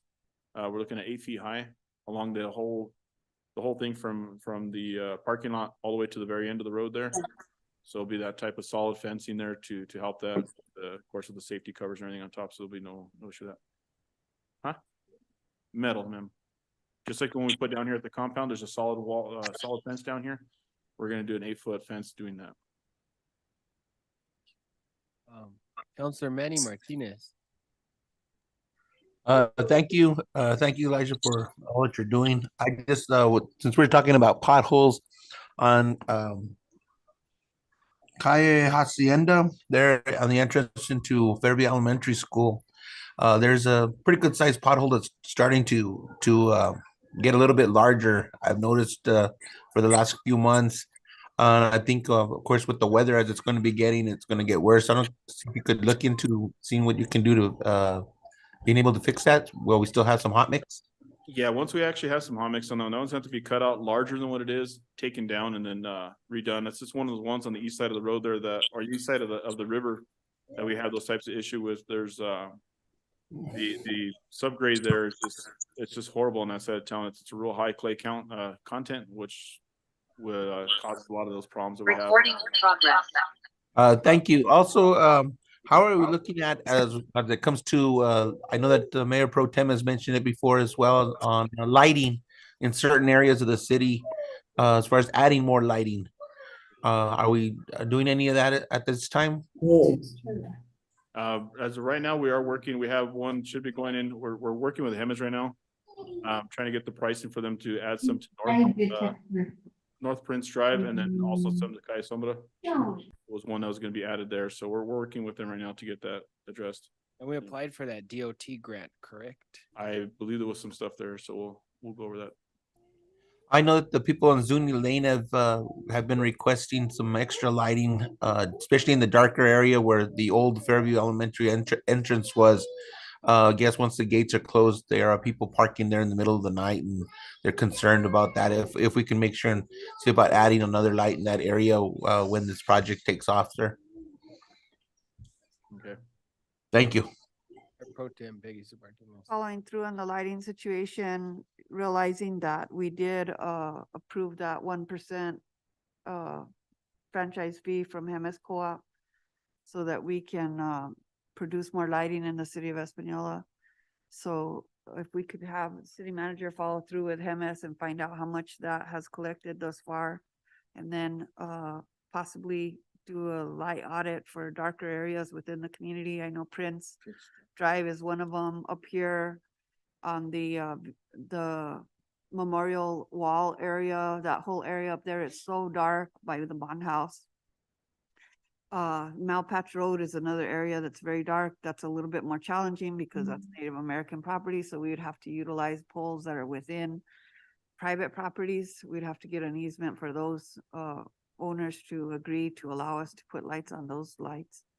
And that's something we're trying to work with, like North Prince, we're trying to add, it's only 5 lights we've identified, but putting any additional poles and stuff in there runs to a lot of different problems that we have. And the cost comes in there too. I mean, I had 2 lights replaced on Coronado, and the cheaper of the ones was $17,000 to get 2 of them replaced with pole and everything. That's just 2 lights. Right. The other bid I got it from another company we had been utilizing before was $32,000. Right. For 2 lights. So I mean, we're looking at it to add additional that type of lighting. We're looking in the hundreds of thousands of dollars, to which I don't have. I have a I know that $17,000 budget. 1% should generate a substantial amount of money. And I think that if we can identify the areas that are the darkest and sort of prioritize those fairly in each district. I know there's darker areas in District 4. I know there's darker areas in District 3. I know there's some in District 1, and I know there's definitely some in my district. So if we can fairly and equitably identify in each quadrant where the darker areas are, and then prioritize how we attack and be efficient with the monies that are collected. Yeah, if we get, depending on what type of funding we get, well, I mean, that's the biggest thing right now. I mean, just to be honest with you. Like I said, I have a $17,000 budget, and that's in order to maintain also all the signal lights and the overhead lighting. So it's a lot of stuff to maintain for a small budget. The other thing is that there are lights already at the Convento and the bond area that are inoperable. I don't know if it's a circuit that once one goes down, they all attach to that circuit. They go down together. I'm not sure that's the case. I'm not sure that's not the Mayor case. Pro Tem, Mr. Sargent has indicated what they went in is they stripped the wiring. Yeah, the wire was stolen again from there. Well, the intersection of Don Diego and Hill. Yeah. Hill is extremely dark. It's one of the darkest intersections in the whole city. Originally, a light was not put on that intersection because they wanted to maintain the ambiance of the Hispanic historical area of the Convento, but that area is already higher up than the Convento, and it is extremely dark there. There's a lot of drug dealing going on at the bond house parking lot every day. At night, there's people parked there at all hours of the night doing naughty stuff. So something that we need to realize and know that evil works in darkness, and we should try and light up this community as much as we can. So again, once we can identify some more funding for that, we can definitely take a look at anywhere we want lighting. I mean, it's just a matter of that's the biggest hurdle. So Mr. Mares, Mr. Lujan, Ms. Moya, I think that's a simple sitting down and recalculating now. It's almost been a year since the adoption of that new franchise ordinance with the Jemez Mountains Electric Cooperative and that additional 1%, and seeing what actually the returns are based on what's coming out from the revenue generated from the consumers within the municipal limits. It should have increased significantly. It's at least more than $17,000, that 1%. Yeah. Well, yeah. Well, with the increase of the kilowatt hours based on the facility charge that went into act now in January, yes, there is a lot more money into that 1%. That'd be very helpful. So thank you. And I wanted to, because Councilor Nanette Rodriguez brought it up. Thank you. The school signs got replaced on Coronado. I'm not sure, we might have to go back to the minutes. I know we had talked about getting some for Zuni Lane, or was that correct? Flashing lights? Yes. Or North McCurdy, South McCurdy, forgive me. Yeah, on South McCurdy itself. But that's. I don't remember. There was discussion from the schools, and so ultimately, and so we need to go back, Mr. Lujan, maybe meeting with Ms. Martinez. There's grants from the DOT regarding these school zone safety signs, if I'm correct. That should be, I'm not sure on that one. To pay for these, but it was a consensus of the neighborhood from Zuni Lane is they didn't want the traffic, the excess traffic coming in from the. Which is just the buses at this point, Yeah, correct? yeah. But there's still some parents that utilize it and they really don't want that at all. Yeah, that's part of what we're doing with the striping and stuff too, to help kind of get the buses a little closer together on there where they're supposed to be, and have such freedom to roam.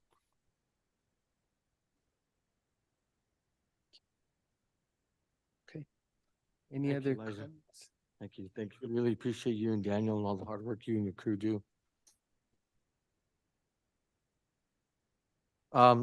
Mayor, I've been informed that the Honorable Joseph Madrid is on the phone or on Zoom, and he's not feeling too well. I believe he has laryngitis, touch of laryngitis, and his reports before the governing body. And I did have it here, and what he's outlining in his report. The monies that have been collected, the breakdown in his report, as you can see in front of you. And what the monies that he's incurred. And I know he's not able to speak, and he didn't have one of his staffers to come forward with him tonight, but I believe Judge Madrid will stand for questioning, Mayor.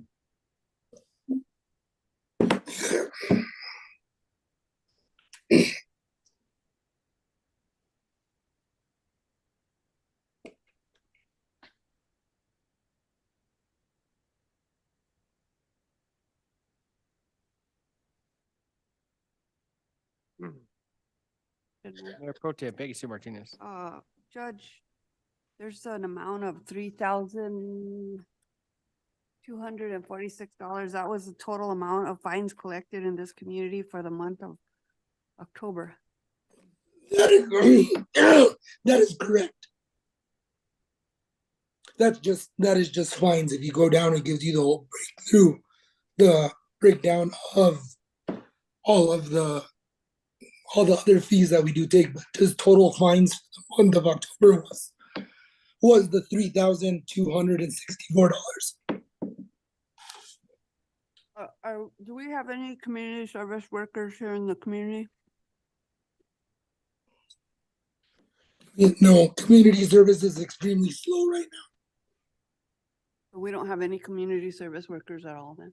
now. We're lucky to get maybe 1 or 2 a week, if we get any.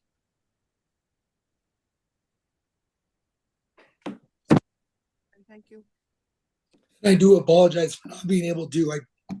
You're fine. It's okay. Get better. Take some hot tea and honey. It's not working. Thank you, Your Honor. Thank you guys very much. You guys have a great night. Better, Your Honor. Judge.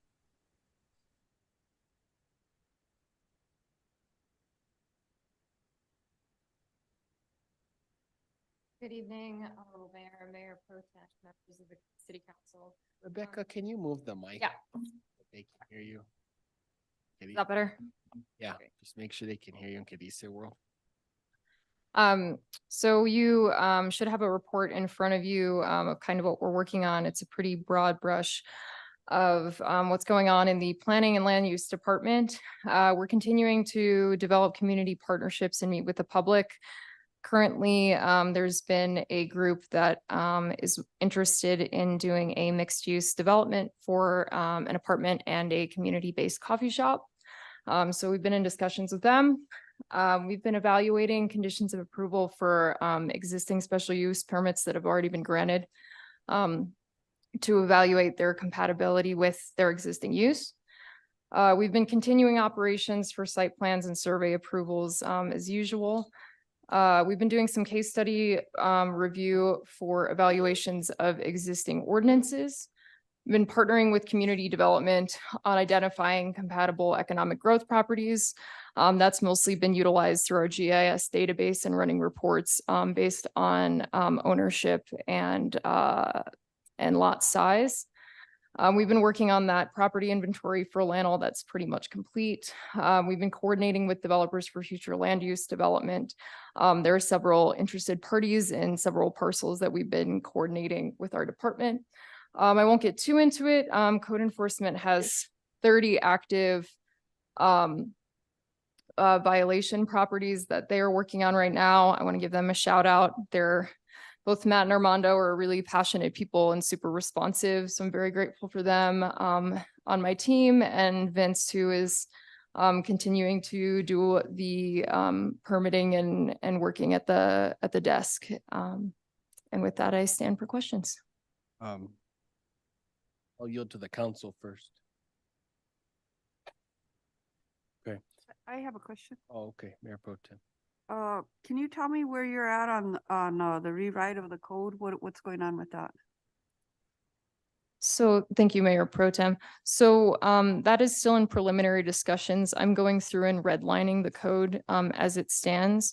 I know that several of our council members have been identified here. I sent out a scheduling email today to them along with I will be reaching out to the Planning Commission as well to coordinate those times. Excuse me. One of the biggest issues that I want to see addressed on this situation deals with the zoning that has been antiquated and not utilized the way that it was intended 50 years ago or 60 years ago. I think it's time for the city of Espanola to clean up all of that stuff. If it's residential, let's call it residential. If it's business, let's call it business. If it's dual purpose, let's call it dual purpose. Right. We're creating a lot of headache for developers. We're creating a lot of headache for landowners. We're creating a lot of headache for neighborhoods. And we're creating a lot of extra work for ourselves. So that's something that needs to be addressed in a real way. And I'm hopeful that we can get that done very quickly. Thank you. I agree. Thank you. Going a little bit further on that with Mayor Pro Tem's comments. Yeah, it's important that we prevent spot zoning, that there's big litigation regarding spot zoning. So we need to do our research and such to ensure that we are fixing the corridors. I know Riverside Drive and Oñate are just full of properties that are zoned commercial, and looking at the future, I mean, they're never going to become commercial probably. The likelihood is just not there. Back in 1976, when they adopted the code, they had a good vision, but it's just not there. I wanted to know how many code enforcement infractions are we averaging a day?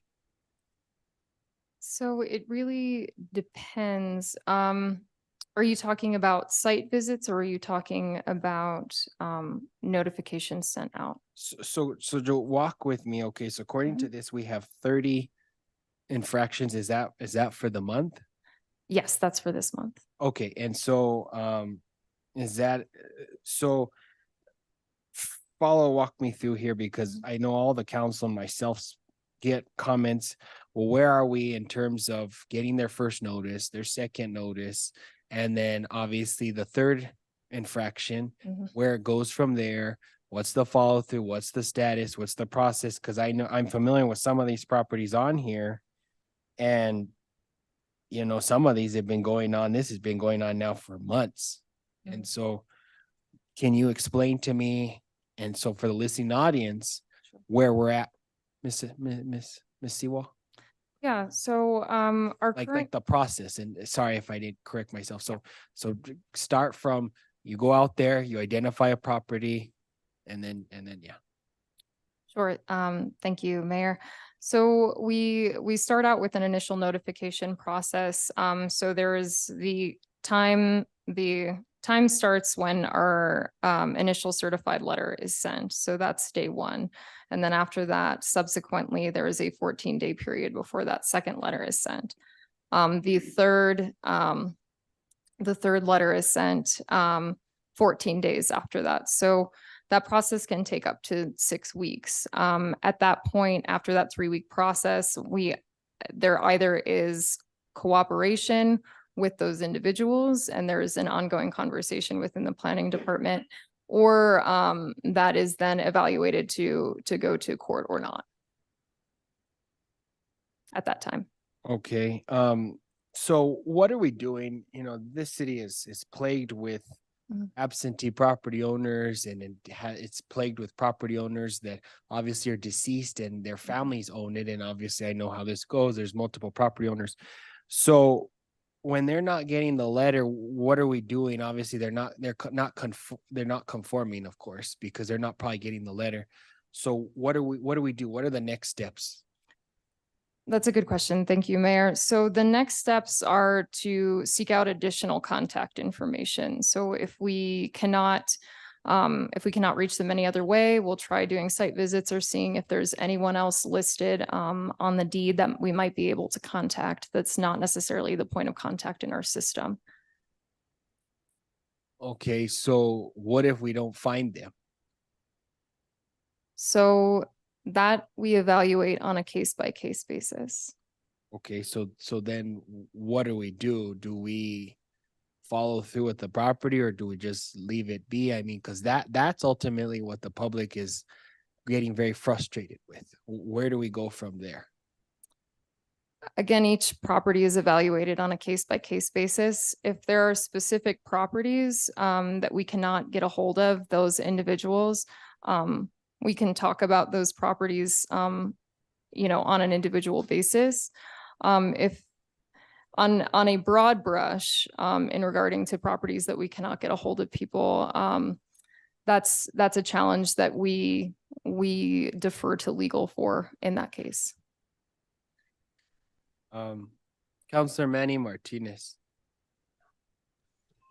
Thank you. I noticed on a couple of the properties had listed 2 properties that are within trailer parks, Calle Milagro and I believe Paseo del Palina. Those both in trailer parks. Who's responsible there? The renter of the property or the trailer park itself? I'm sorry, Councilor Martinez, I didn't hear the first part of your question. You cut out a little bit.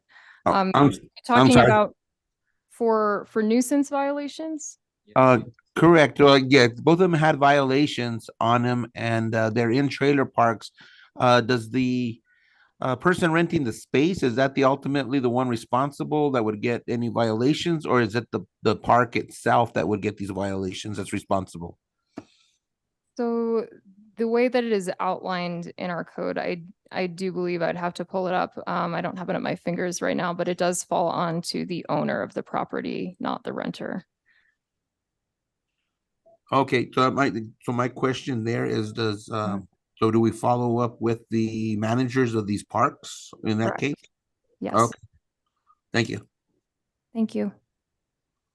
Going on that, I'm glad he brings it up. Calle Milagro. Never mind. I thought that was you know what? That's not in a mobile home park, Calle Milagro. Yes, it is. No, that's not. That's Calle Milagros off of Fairview Lane. It's right there by Joe and Bobby Bustos. Okay, I'm sorry. I thought it was the Milagro Yeah, I Mobile thought Home so Park. too. That's why I was going to ask, because that's actually tribal property. The Milagro Mobile Home Park is the yeah. Councilor Annette Rodriguez. So I have a question. If you have a squatter on a property and you've gone to remove them, but all of their remains have remained there, who's responsible for cleaning that up? Because it does affect the neighbors next to all of that mess. What's the process? Thank you, Counselor. So ultimately, that falls onto the property owner because they manage the property. So that those things left behind fall into the means of the property owner. And so that's the same process that you just explained. They get a letter, follow-up letter. Correct. Okay. Mr. CM, I'll get with you on a property that I'm concerned about. So, Thank you. So real quick, Mayor Pro Tem, oh my. What I want us to do, Mr. City Manager, is create like a flow chart. And we put it on the website and such so that people understand what the multiple processes are. Because we go through this itineration where, oh, they're working on it, oh, they got notified. The neighborhood obviously is frustrated. And, you know, months go by and time elapses and they don't see any progress. And I understand, and I've told people, you know, constantly, you know, government works at a slow pace. But we need to have a flow chart where we communicate with the public to make them understand. We go to point A, to point B, to point C, so that they see that there's actual action taking place. And so I like this. You identify the target property. It's the owner demo in progress, for instance. Okay. So we're getting an identification of what's going on with that property so it can get tracked. You know, back in 2019, I was a little leery when the city moved forward with the clean and lean, because I said, we're going to demolition all these properties and the city's going to pay for it. And there's so many properties we demolitioned and, you know, we did it because for the need of the community, but the city didn't stay on top of it. And now we've expended over $150,000 in construction fees. And that's just at a ballpark estimate on some of the properties. We didn't reclaim any of the liens on most of those properties. And so people then started just building on them and they made use of them. I know a particular property in Santo Niño where we tore down the home. They built a beautiful fence and corral there. I don't know what they're going to do. I don't know if the property owner just took advantage of the fact. And that's no offense to anyone here at the table, because we've just had a lot of turnover here at the city since 2019. But we need to put them in a case docket and ensure we follow through to ensure that these things don't fall through the waste, because that's taxpayer dollars that we're utilizing to tear down properties. I know specifically when I'm going to bring it up because I see Elijah. Right here on Railroad Avenue, there was an apartment building right by his house. We tore down. It cost us $60,000 to $70,000, and we still have not reclaimed that lien on that property. Right. And we're coming up now on the timeline. We're about 3 or 4 years out. And so that's disrespectful to the taxpayers of the city of Espanola for pretty much cleaning up someone's property. But we needed to do it because of the public safety and health and welfare, what it was doing to the neighborhood. But we have to follow through on these situations. Sure. Where are we at on that follow through, Mayor? Mayor, this is actually the first, I know I visited with you and we discussed that property. And I've had discussion with Elijah as well. But it's multiple. It's not just this one. I mean, So this is timely because we're Yeah. running out. We're running out of and that was the biggest thing I had about the clean and lean back in 2019 is we didn't take any action to ensure that we'd recoup the money that we spent. And essentially we cleaned people's properties for free. Yeah. And that's unacceptable. Right. Mayor Pro Tem, I'm going to allow you to speak and then we're going to yield to Mr. Rennick. So two things, I still hold by the clean and lean because I think that a lot of nuisance properties were addressed, and I look forward to the next one very soon, to be honest. And I agree with you, Mayor Pro Tem, but the thing is we have to follow through on the properties we did leave. Well, one of the ways we follow through is to make sure we communicate to the city manager that this is an issue and that it's a timely issue because the city stands to lose $60,000 if they don't file that lien. If he doesn't know about it, he can't address it. So we definitely need better communication with that. Concerning the property at 1113 Ballast Lane, notice of violation. I have two concerns, dealing with this property. One, this property is being squatted by homeless, and it is very close to a fence that is very close to another mobile home. and you know that it's possible that they'll start a fire in that mobile home and that they will probably get out because they'll be aware of what that fire is doing. My concern is for the family behind this house and what can happen if they're not aware that there's a fire next door. So that needs to be looked at as almost an emergency situation. That property has been vacant for numerous years. I'm gonna say 15 plus. There's a garage on that property that's ready to collapse itself that can hurt somebody also. So there's issue on that property that is very, very serious. It needs to be addressed. The squatting needs to be addressed. I think this is somewhere where the police department and your department need to have a way to identify those properties so that the officers are doing rounds at these specific addresses during their night shift, during their graveyard, during their whatever shift, making sure that those properties are secure until the owner owns up to doing what he's supposed to be doing. Because if that property gets on fire, the mobile home behind them is in danger, and I'm really concerned about that. Okay. I will get with code enforcement and PD tomorrow. Thank you. Real quick, Councilor Rodriguez, we're gonna yield to Mr. Rennick because he. Just real quick, I just want to echo what Councilor Manny Martinez said about mobile home parks. We need to start holding the owners of those mobile home parks accountable for their properties. And we have several of them. It's just unacceptable. Yeah. I took a walk on the Cook's Trailer Park and that's just unacceptable. Thank you. Mr. Rennick? Thank you, Mayor. I would concur with Rebecca on everything she said. She's correct on how all of this is laid out in the code and how it operates. In response to what Councilor Rodriguez just said, when it comes to a trailer park, a mobile home park, probably the easiest way of actually getting things done is to go to the on-site manager. But the most effective way in terms of enforcement is with the owner of the park, who may very well be absentee, but that's still the most effective way. The mayor was talking a moment ago about clean and lean. In my experience, clean and lean is not an effective way to clean up nuisance properties. When you're talking about removing a derelict building, it's very expensive. The property usually will not generate the revenue when you ultimately do foreclose on it to pay the cost. It takes time and it is expensive.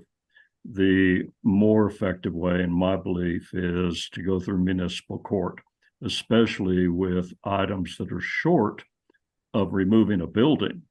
And this will come up in a few minutes on the weed ordinance, but municipal court has jurisdiction and authority.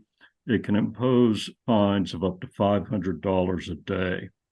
In 1 month, that can be $15,000. That gets imposed against the owner. The owner eventually will take that seriously. And this is not something Rebecca and I have spoken about, and we would need to see what her resources are. But I would encourage that. In terms of, which she was talking about 3 notices, which I assume is in the code. I haven't seen that. I would suggest revisiting that. 3 notices, 2 weeks each is an awful long time. Reduce that down, maybe all the way down to 1 notice, and then take it to court. So those are the things I wanted to add on this discussion. Any other further questions from the council? Thank you, Rebecca. Planning zone. Thank you all. Rebecca. Rodney, wastewater.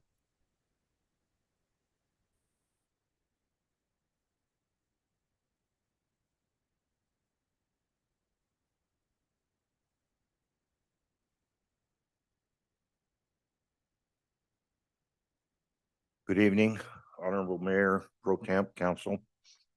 Conditions at the wastewater plant have been improving, even though it went through a period of high stress moments. We had a shock load that come through the plant about 6 weeks ago, and it basically it gave it an upset stomach. Everything else on my list pretty much is standard and routine. We get down to reuse pumps, screen plug. We was able to purchase an Eaton strainer and install it to replace the current screen. So it is running more efficiently and less maintenance cost. In response to training and the EPA's last final report, we were able to hire a lab technician, microbiologist to give us a 1-week training session.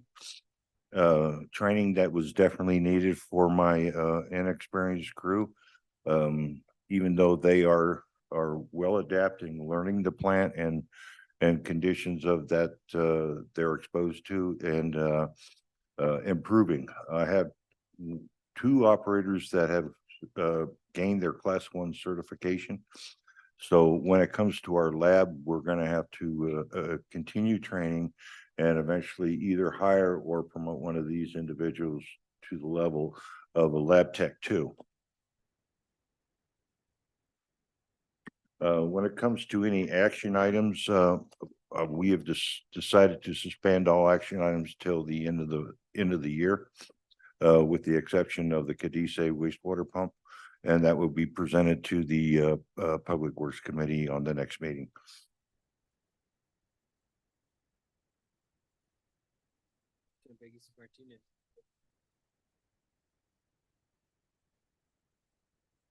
I want to remind the council that I'm very hard of hearing and I can't hear a word you're saying. You hear me now, sir? My question deals with the KDC lift station and the failed pump. That pump has been ordered or it has not been ordered? Okay, that would be the other sludge pump that was ordered. This is a pump that failed at Cadice lift station. Okay, that pump has been ordered, but we're still waiting for its arrival due to the length of the manufacturing sending it to us, the lead time to us. What's the cost on that pump? What, for the Cadice pump? Yes, sir. That one is estimated to run with the proposals I have from about $35,000 to $55,000. It's been ordered or it has not been It ordered will not be ordered until it is reviewed by the City Council and Public Works Committee. and approved by this governing body because it's over the 20,000. What was that last part, ma'am? It has to come before the city council because the Public Works Committee will make a recommendation. Right. She asked, I answered it. Will not be presented till the Public Works Committee gives approval. Thank you.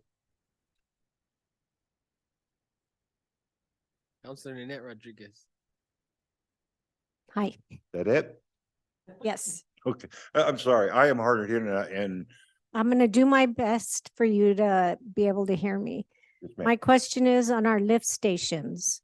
How often are our lift stations maintained or maintenanced? We inspect lift stations daily, every day of the week. We have an operator go and inspect them to see if there's potential hazards. And on a weekly basis, we go out there and we actually clean them, remove the grease as much as possible, and do any preventive maintenance that is necessary at that time. And on a monthly basis, we also go back out, inspect the generators, run the generators, and test them as well. Great, thank you. Follow up, Mayor. Could we have an update on the Brown Street situation? Where are we at with that? Have we moved? We are currently waiting on an engineering report, but with all the other programs that we have running, like State Road 68, 76, Prince Drive, it is basically on the bottom of the list, even though it is very crucial that we move forward with this. And also I'm waiting until after the first year till I review our budget with the financial director to see what projects will be more prioritized in the near future. Thank you, sir.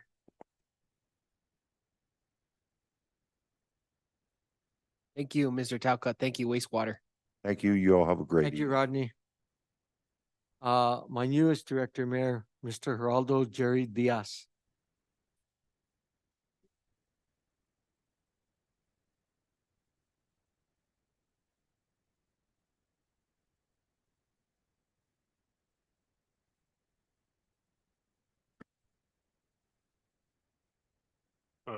Good evening.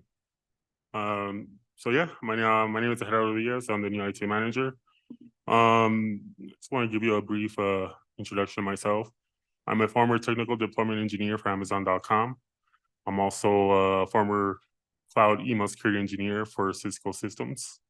You know, I'm glad to be here. You know, so of course, it's my day 12 working for the city of Española. So I have a couple things I am doing a network infrastructure and analysis. Is normally supposed to be a 30-day thing. For the first 12 days, there's a lot of things I am looking into. One is looking into the group policies. Very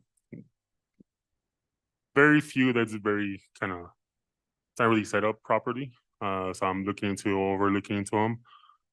Looking into the email environment. I know there's a lot of requests to go to, the cloud, which is Office 365. That is something ongoing, and that's something that I am looking into. Furthermore, one of the primary things I've noticed is security. You have very poor security here at the city of Española. That should be very top priority number one.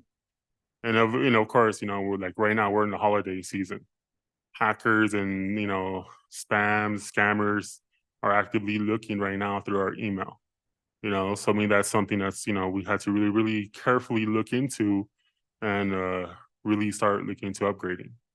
Another one is storage. That's basically including the backup systems, which again we do not have.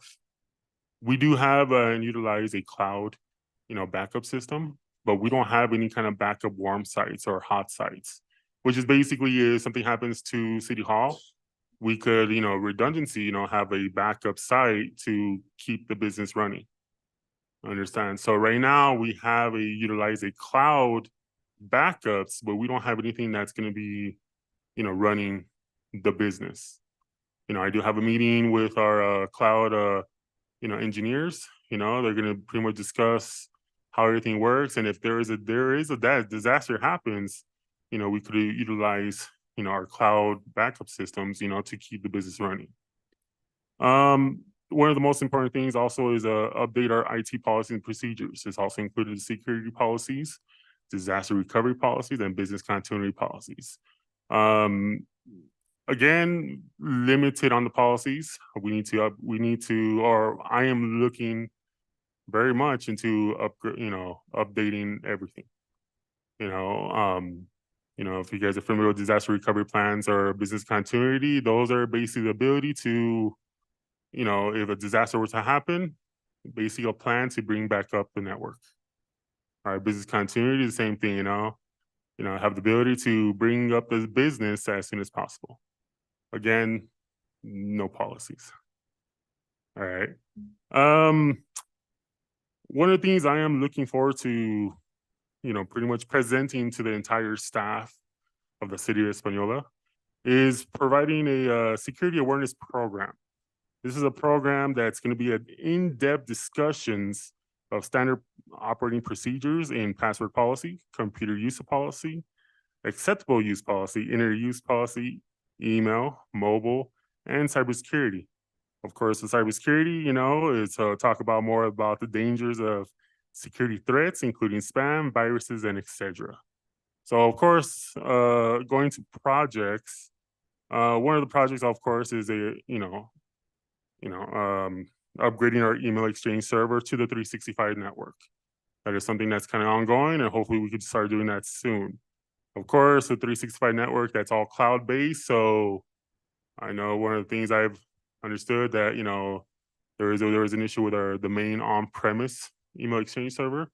So once we're on cloud, we're basically, no matter where you go, you're always gonna be connected. You'll be using the 365 network, so utilize everything mobile, mobile or laptop and etc. Now with that though, when it comes down to security, I like to adopt, and we will have a meeting actually in 2 days regarding with the Cisco Iron ports. Again, that's something I'm very familiar with. Again, I was a former Cisco employee for the cloud email security engineer. So with that though, the Cisco Iron part was one of the applications we supported. So I'm very familiar with that. I'm very excited to pretty much have all the directors involved and pretty much provide all the questions that's needed for it. And pretty much that's about it. Does anyone have any questions for IT? Mayor Pro Tem Peggy Sue Martinez. Thank you, Mr. Diaz, for your presentation. First and foremost, I'm going to request that when you do meet with department heads, that the council is also allowed one of those classes where we're more in tune with security and things that are happening. I'd like to have upgrade costs and backup costs as soon as possible, as soon as you can identify what those costs look like so that we can prioritize that. I really feel like if we're vulnerable, we have a responsibility to act almost on an emergency basis and do whatever we can do to sustain what we have and protect the information that the public is trusting us with. I thank you for your professionalism, for your knowledge, and for bringing your experience to the city of Espanola. I also thank you for choosing the city of Espanola for your employment, and I'm excited to be working with you. On a less technical issue, the police department is waiting on the telephone to be installed. Do you know anything about that situation from the outside corridor to the inside corridor so that the female secretaries do not have to be opening the door to the public? Chief, do you know if that's been taken care of?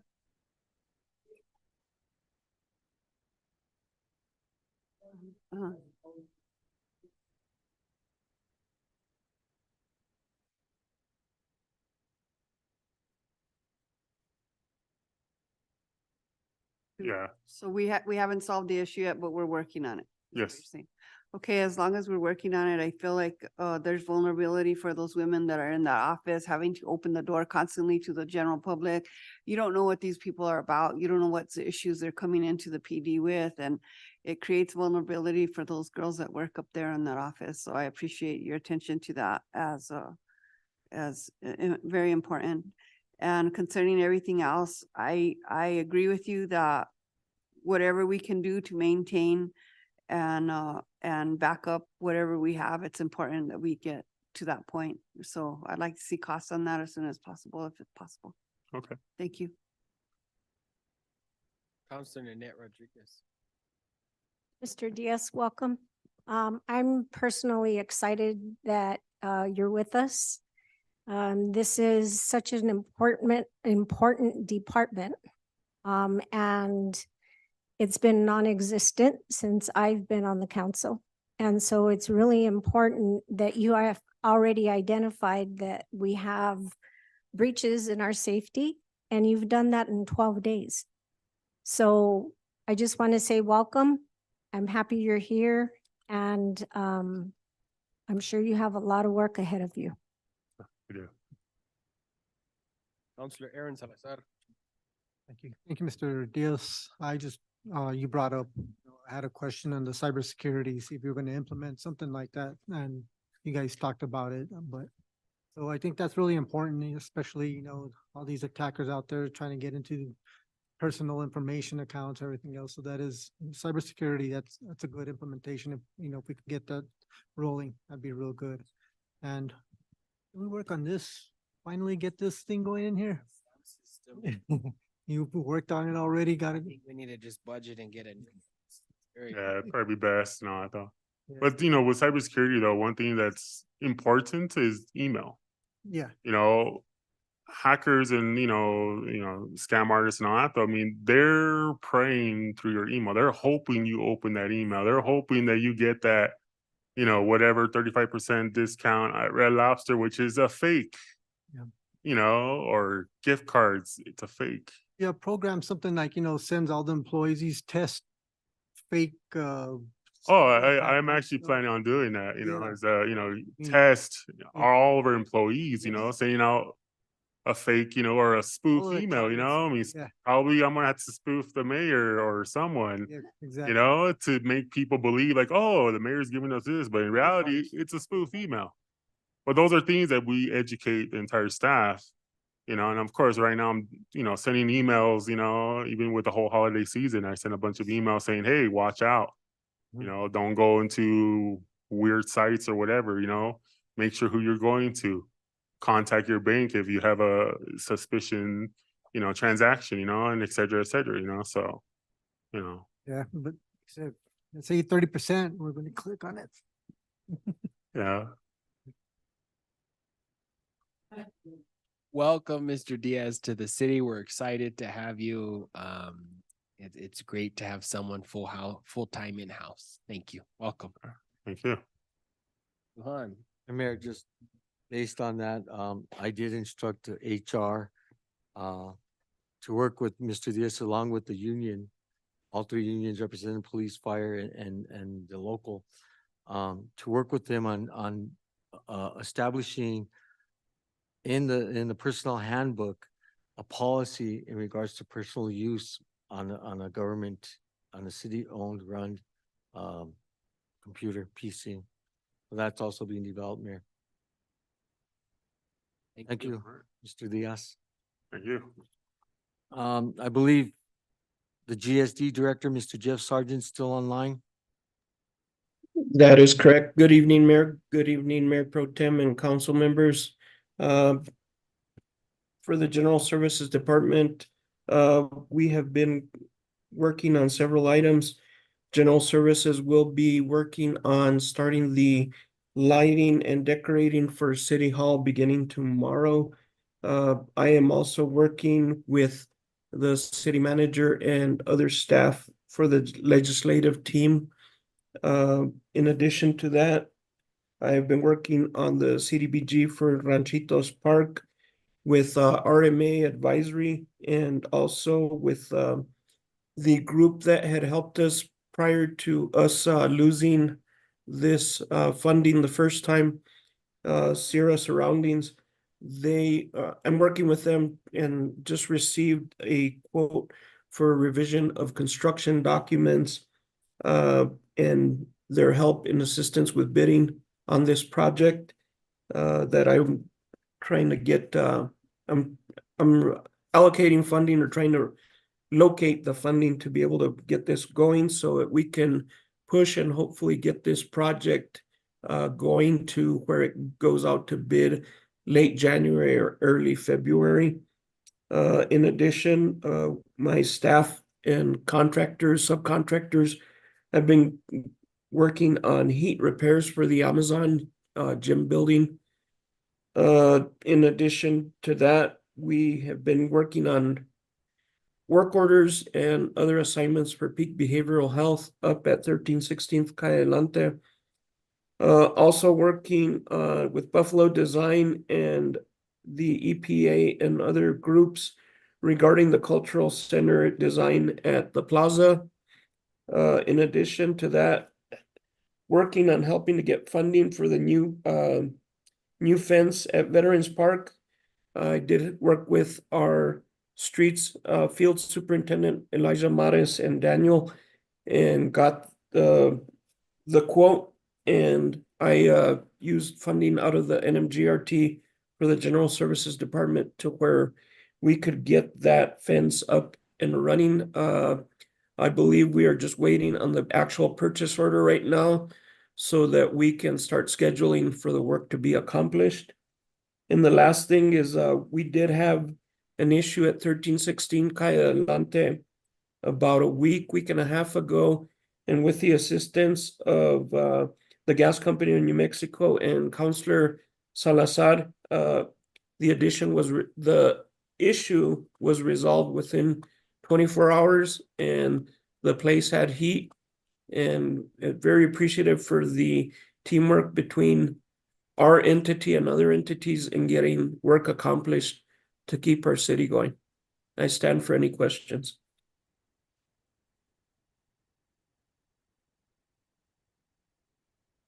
I have a question. Mayor Pro Tem Peggy Sue Martinez. Thank you, Mr. Sergeant. Can you mentioned earlier when I talked about the lighting off of Hill Street, between Bond Street and Hill Street, you mentioned that there was some wire that has been ripped out of there. Do you know what the cost of replacing those wires are or anything else? Or has that been looked at? I am trying to get a contractor to go out there to get me an estimate for that. In addition, I know Elijah was also looking at another avenue, trying to see if we could procure services or change the lighting fixtures completely and go to an LED type fixture with Bixby Electric, if I understood our conversation correctly. But we're looking at multiple avenues to try and get that resolved. At one time, when we had a company come in here to try and talk us into changing everything that the city had into LEDs, they had gone out to look at that specific fixture was out there and said that that definitely could be retrofitted with an LED system. So I'm wondering if that's still available, and if you do get a contractor out there, is it possible to look at that scenario to change all of that to LED as it sits without having to change the poles and everything? So there is a possibility of doing that. We will have to do some work on the infrastructure, meaning the wiring that has been stolen from certain poles within that area. But we are going to have to replace certain other poles that were completely destroyed by the vandals that have gone out there and knocked the poles down completely and destroyed them. I believe we've got about 3 or 4 out at that site that were destroyed within the last, might have been prior to my being here in 2018. But One of what the happens things with we our put in existing there- light fixtures is we just eliminate the ballast part of those fixtures and put in a LED lamp, and that saves us money, and we can go that route as well. I agree. Thank you, Mr. Sergeant. But one of the issues there with those poles getting locked down is that when that parking lot gets full of snow or gets full of mud, for some reason it attracts people that like to do barodies, and they're all over that lot just tearing it up. And it's just a matter of time before somebody gets hurt there. Something that the city should consider is fencing that whole place up and making sure that we secure that property to eliminate that liability for the community. Thank you. All right, Mayor Pro Tem, I agree completely. It'd be probably the best idea would be for us to completely put a wall system, a pro panel wall system. Although it's not pretty, it would protect our investment.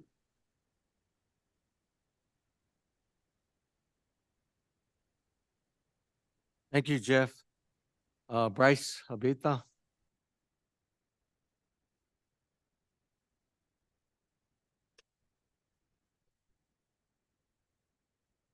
Good evening, Honorable Mayor, Mayor Pro Tem, members of the council. Just to let you guys know, we did hire 1 new employee. He started yesterday, so I still have 7 openings though. We are doing really well in our sampling schedule, and all samples are coming back good. We're fixing water leaks pretty much on the daily. So we stay busy trying to keep city clean potable water. So other than that, I stand by for any questions. I'll have comments. Mayor Pro Tem Peggy Sue Thank you, Martinez. Bryce, for what you guys do with being short-staffed. I'm really concerned about how long those openings have been open and how long your staff has had to endure working short-staffed. So can you touch base a little bit on what's going on with that? Mayor Pro Tem, so we actually, it's been open for constantly, it's always open. We just aren't getting any applicants, and we definitely aren't getting any qualified, certified applicants. It really just comes down to the pay is the reason why no one is coming. Nobody wants to come in, to do what we do for $15, unfortunately. But we are working on, I have a pay scale. I've been working with finance director, April, with that as well to try to raise it up to start getting qualified, certified employees, operators to come to work for the city. What does an operator one start at?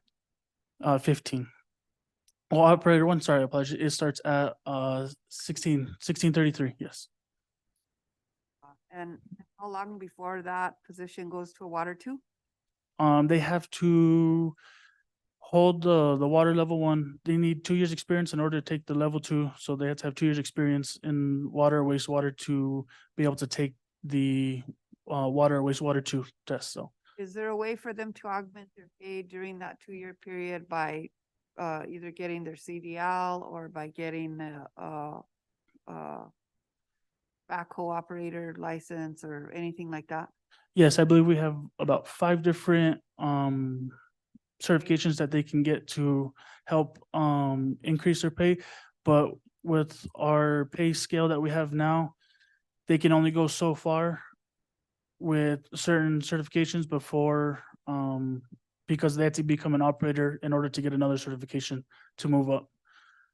So as a maintenance worker, you can get a CDL and a flagger, and you go up from 15 to 1633. So you get a CDL and a flagger certification, and you go up $1.33. And then once you become an operator one, it goes up, I think 1733 is operator one, and then you can get a traffic control technician. Or no, asbestos first is asbestos abatement, and then you get another $1. And then the operator 2, once you get that, then you can get traffic control technician, and you get a little bit more. Then you get a 3. And then if you hold the 3 for a year, you can get a little more a bump. But then eventually you can go take your traffic control supervisor, and then you get another bump. But we haven't had anybody.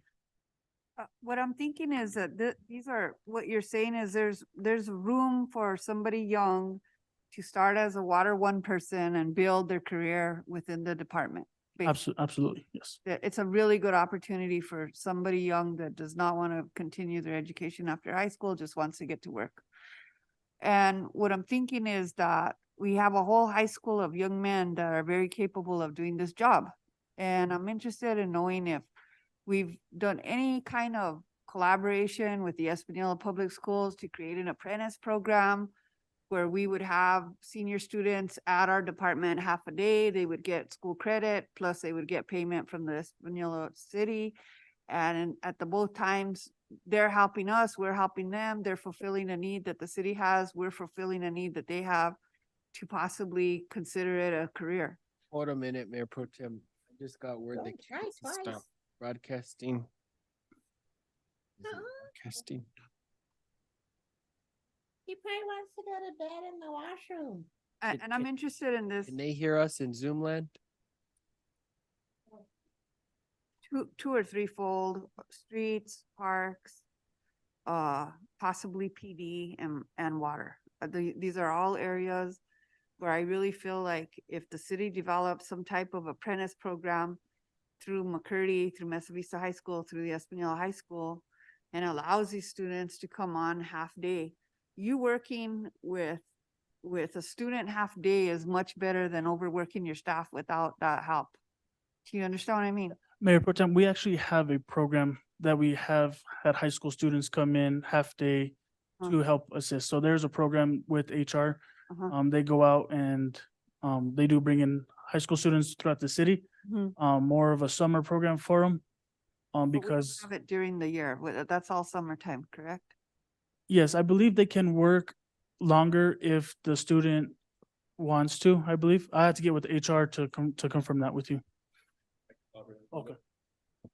Just to add to that, not to take away from Bryce here, but we do have 2, like in one of our departments, we have a couple now that are seniors. So they're half day seniors, so there'll be days that they can work like that. I know you've had, I think some in the past, Wastewater's had some too that have done there, and one of them has actually continued on with wastewater. So there are availabilities, but I know, it's usually 2 of them continued with wastewater, correct? yeah, there were 2 there. They're for a full-time while there. I employees think one now. of them did come back on to stay with them. So they went off to college or something else. So the program is there, but it has to be half day seniors because of the times that we work. And then, of course, they're not gonna be there for the overtime stuff or any nighttime, overnight stuff, but they are there and it is available to them. So they have reached out. I know Sally Baxter and Shannon have both reached out there and we've had a few that have done that, so. I I have think two it's current something and I'm that, not sure if you have. yeah, if I didn't know it's available, then more than likely other people don't know it's available. So I think we're not communicating to the public our need to draw these students in.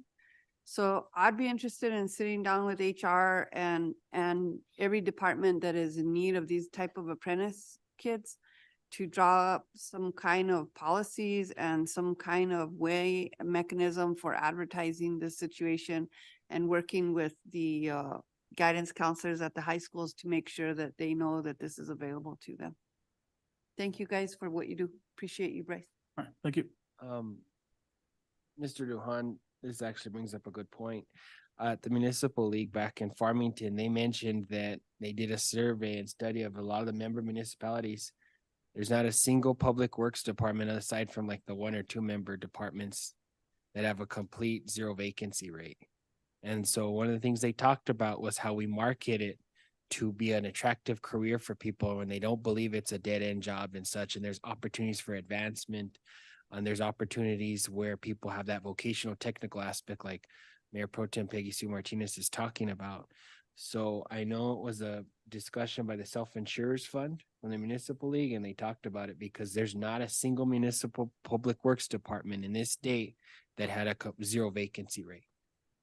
So, and it's all about the marketing techniques and working with the local schools. And there was this big discussion about that. So we can talk about that with them. The other thing that the city is gonna have to address at some point is, you know, we're gonna have to figure out how we retain these people. What do we do to entice people to stick around? And we have to have really great relationships with these younger kids that are coming in, really good mentorship and training opportunities for them galore. And I think we just need to make good investments as far as our staff goes. It all comes down to marketing and how we market that career to someone who's just getting out of school, may not be in the college track, and get them on that vocational technical track. And there's a lot of opportunities for advancement, and I think that's not being communicated. And so, Mr. Lujan, I really would like us to get a hold of the league. They had a nice presentation about it. It was regarding the workforce in the public sector, and see if we can get a hold of AJ Forte, the league director. Honorable Mayor and Mayor Pro Tem. So I agree with you on the marketing side of it, but also when we get employees and they get their certifications and they go to a level 1 or level 2 at $17 or $19, but our neighbors are offering them 26 for the same certification with less, we're pretty much less, they do less than what we do here. They're gonna be like, all right, well, I'm gonna go. And that's why we're always the training ground for everywhere else. And it has been for a long time, and I know I've talked to Ms. Lujan, we've talked about this for a long time, is what we can do to create like a retainer where they have to serve a certain amount of months at least with us. And so that's gonna have to be reviewed with a contract negotiation and such. A lot of our casual. Absolutely, Mayor. I think it's really important that you're working on a pay scale. Yes. And I'm really happy to hear that because I think that needs to be throughout all of our departments. We need to work on a pay scale. It's non-existent right now, pretty much in some areas. And we have to be competitive with our wages. We have to be in order to be able to recruit people. And we have to be creative in other benefits that we can offer people to bring them to the city of Espanola. It can't always be pay. Our pay can be better, but there's got to be other creative options out there to be able to entice people to come and work with us. I work with Las Cumbres, and we've had to look at that also to be able to recruit people to work with our programs. So I'm happy to hear you're working on the pay scale. I think it's really important, and I think you are right. The levels, they just don't add up. People can go work at a local restaurant and make the same amount of money You all are operating equipment, working at night, doing a really important job. The pay should reflect that. Thank you. Thank you. Any members, sorry, forgive me. Any members of the governing body have additional questions? Say one more thing. Thank you, Bryce, for making sure that our water is always safe and for meeting the guidelines that the state puts on us. I really appreciate the staff moving, doing the salt on the ones that need the salt, doing the mixing. It's real interesting to see how the wells work and how we balance things when things are not absolutely correct in a certain well. And I just really appreciate what you guys are doing with that. So just stay on top of that. That's the most critical part of your job, making sure that this community has safe drinking water. Thank you. Thank you. Thank you, Bryce. Thank you. Jolene?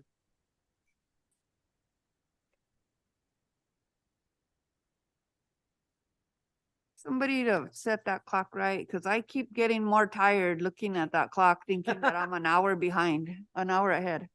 Elijah? Yeah, somebody stand up there and get it. Oh,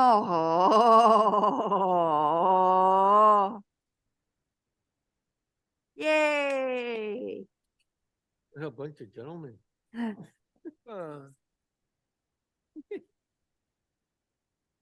Good evening, Mayor Vigil, Pro Tem Martinez, and councilors, city manager. You have my report, and I'm just gonna go over a few things.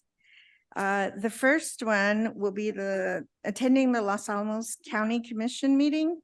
It was basically regarding Llano and their needs, and I attended that, and it was pretty much the same presentation that we had here in Espanola. I didn't see a difference. But we are getting a table ready for them so that we can align properties and give them some options once we meet with Llano. And then I met with the commissioners several times this month or in October, and we were basically strengthening the ordinance for the commissioners. The city manager asked us to meet together and do that. And then met with the New Mexico Main Street. We've been meeting regularly and just setting our scope of work and our timeline on how we're gonna identify properties and get the inventory done. And we have our meeting with the stakeholders, meaning the property owners, in January. We're setting it up for then. And then we finished the advertising videos. I had them come back out because I felt that there was no Espanola flavor in them. It was real generic. And so I had them film different other things, and they look a lot better. And once they're final, then we'll go ahead and show them to you, or we can either email them to you, either way. And we'll be using them for everything. Anyone in the city can use them. They'll be available for everyone to use. And the only thing that we're waiting on for that, we're as far as we can be, is permission from Santa Clara Pueblo, from their corporation. There were some spots that were filmed without their permission, and I didn't know. I caught them as soon as Sally gave me this project, and talked to them, and they said no, there was no permission given. We don't want to get ourselves in a bind. So they're reviewing the video, and once we get their permission to use them, then we'll go ahead and move forward. However, I did a plan B. I had Elijah help me to get the cherry picker. I guess that's what you call it, right? Anyway, he helped me get the video person up there and video the valley. So that's plan B.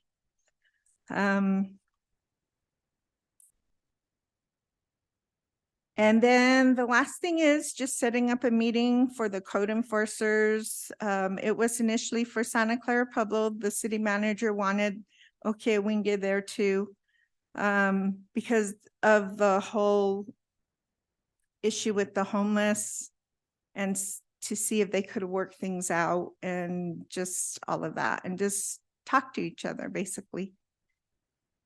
And it will help me in my position because I will need to show businesses that the theft has gone down here so that they'll want to come here and they'll want to establish. Right now, we can't even ask like Target, clothing stores, any of that to come. We're absolutely a no on their list. So that's what I have. Oh, and one more thing, we have our first commission meeting December 5th at 10:30 a.m. It'll be on Zoom and they will meet in person. Do you have any questions? Yeah, Jolene, have we prepared recruitment packets for potential businesses? I So have not. You indicated now you talked to Target, and so I just wanted to know. No, I didn't talk to Target. I said we can't get businesses like that per the retail coach and all their data that I was using. Okay. So one of the things that the city used to do back in the 90s when they attracted Walmart was they prepared a recruitment packet with demographics and such, and with Lionel and its employment workforce and the job industry and such and where we're going, we need to compile that. And we've been talking about doing this for a lot of these housing developers that are wanting to come to town. Getting all that information so that obviously it shows that it's lucrative. I also see here that you've been working with Rebecca about some vacant properties in town, which are opportunities for development as such. And so I know that had been taking place with the prior leadership of community development. Have we maintained that inventory list and had contact information for them so that when we get opportunities for developers interested in coming into town, we can steer them in the right direction? We're working on that right now. Well, I'm working on that right now. Okay. All right. And using planning and zoning, they're very, very helpful with their database system. Mayor, could we have an update on the coach that we hired for recruitment? Do we know anything about what's going on? We didn't renew that contract. We haven't renewed at all that contract? Well, it came to my attention that we hadn't paid them actually for the prior year back in August when Sally was acting manager. And so we paid them for their services rendered because that check hadn't been cut. Did anything come of that money? Were we able to recruit anything? Do we have any leads? Where are we at with that? I told Sally until we got a copy of this, what was going on with the budget, I didn't feel that it was a situation right now to discuss. So basically it's on hold until we figure out. We paid them for their services we rendered last year because that needed to be done, obviously. Okay, thank you.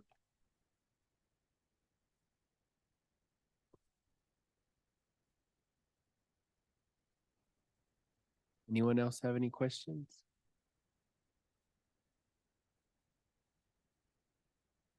Mr. Lujan? Thank you, Jolene. Appreciate it. Thank you, Mayor. Thank you, Jolene. And I believe the last one I said this evening, our finance director, and she has done some amazing work lately and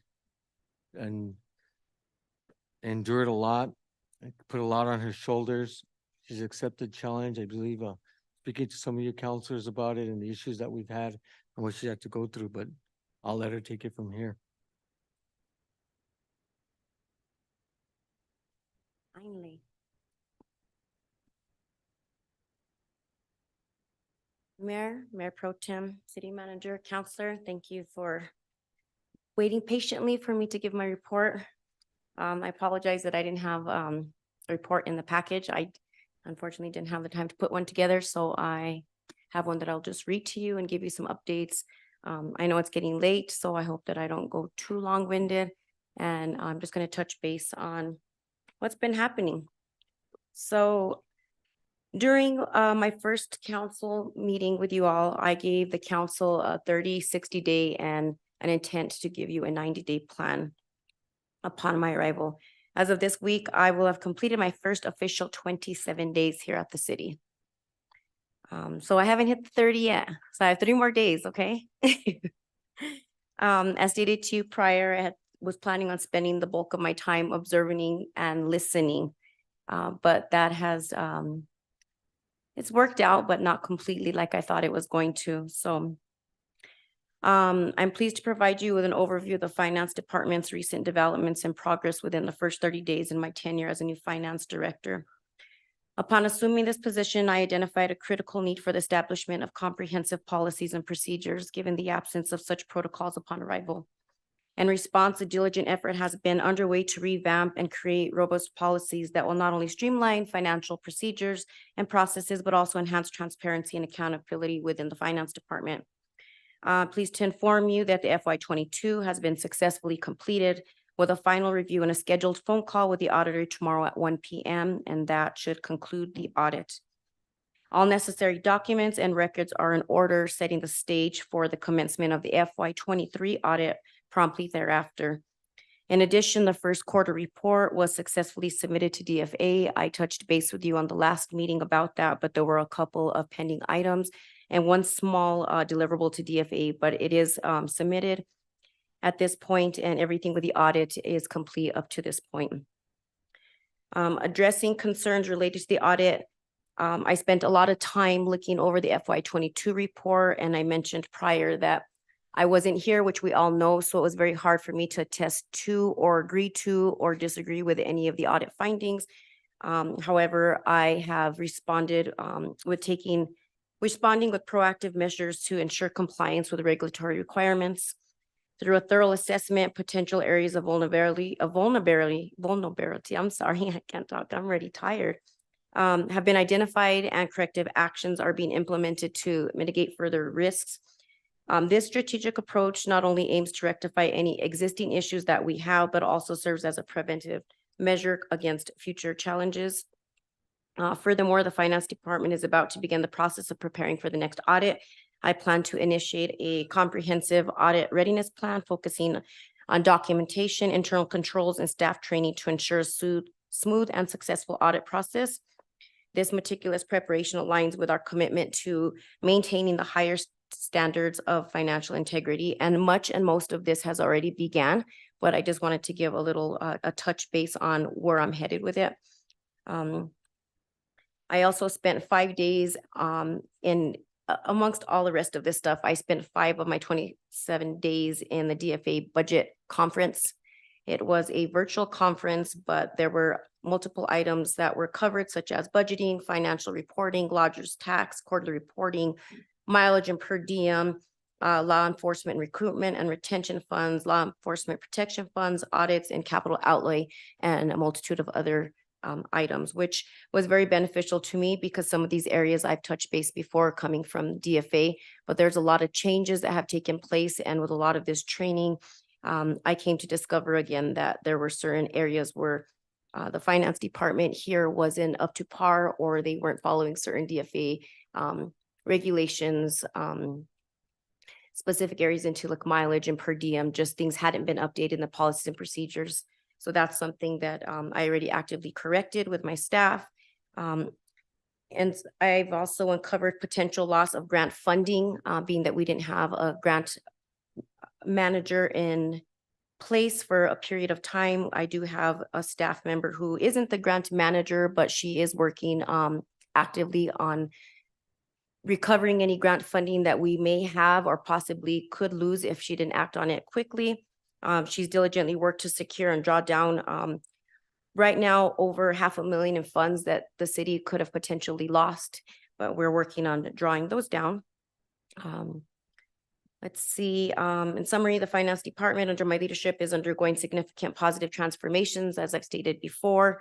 I've communicated this to city manager multiple times, also with the director. So there's a lot of changes that are coming. You may see emails with form changes, policies and procedure changes, establishment of policies and procedures, and the proactive compliance measures and diligent audit preparations are indicative of our commitment of the finance department to provide excellence and financial stewardship. I appreciate your cooperation during this process. It's been invaluable, and the finance department and I look forward to continuing this collaborative effort in ensuring transparency and accountability in our financial department. That concludes my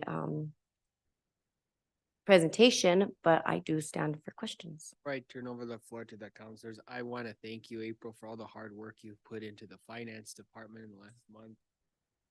We've been really busy. Very happy that we've made great strides with the audit. Right there. Right there. Tomorrow, and working on the FY23 audit. We're grateful for your leadership and work in that department. Finance Committee, Councilor Dennis Tim Salazar, and all the members on there. You're going to be very busy. The managers informed me that April has probably 10, 12 policies that April has worked on to bring forward to ensure that we have our house in an order a lot better. So yes. Open the floor for questions from the council. This is very important. I know the council has been concerned about this for several months now. Mayor Pro Tem. First and foremost, Ms. April, thank you for your devotion to this job and for the work that you're doing for the city of Espanola, for unraveling a puzzle that has taken a lot of effort and a lot of time to try and figure out. Concerning the grants and the state and federal funding requirements, that's a big issue for me. I don't want to risk any loss of funding to the city of Espanola. I just want to make sure that we are on top of everything concerning what's going on with those situations, correct? Correct. We are doing our best. As I mentioned, grants assistant to the grants manager. The grants manager would fall under a comptroller, which I'm still working on getting hired. But she has taken direction and initiative to pretty much do a lot of research on a path that wasn't left. We found there was a lack of files. There was a lack of spreadsheets, anything. It's basically just been unraveling the yarn and trying to figure out where we're at. And so there's been, well, she's worked with, Chief, she's worked with me, she's worked with a multitude of other directors trying to figure out what grants were in place, what grants were left without being drawn down, just to make sure, because a lot of them were coming to an expiration date, and whether we were going to be able to continue to draw the grants or draw them down or lose them. So as I mentioned, it's probably about $500,000. I'm going to check with her again tomorrow, but that's what we've got our hands on so far. And we've already worked on several drawdowns. We're continuing to that. But again, there are a multitude of steps in trying to draw down grants and make sure we're in compliance, make sure that everything was in place, make sure that the grants, they weren't expending for the purchases prior to having the grant agreement executed. There's so many steps to grants. I came from doing lots of grants management at the state. I worked in grants management for a long time. So I was able to bring some of that experience and try to help with that. So I'm guiding her and giving her direction. So I'm doing the best. She's doing the best. We're doing the best in the finance department to grab a hold of those.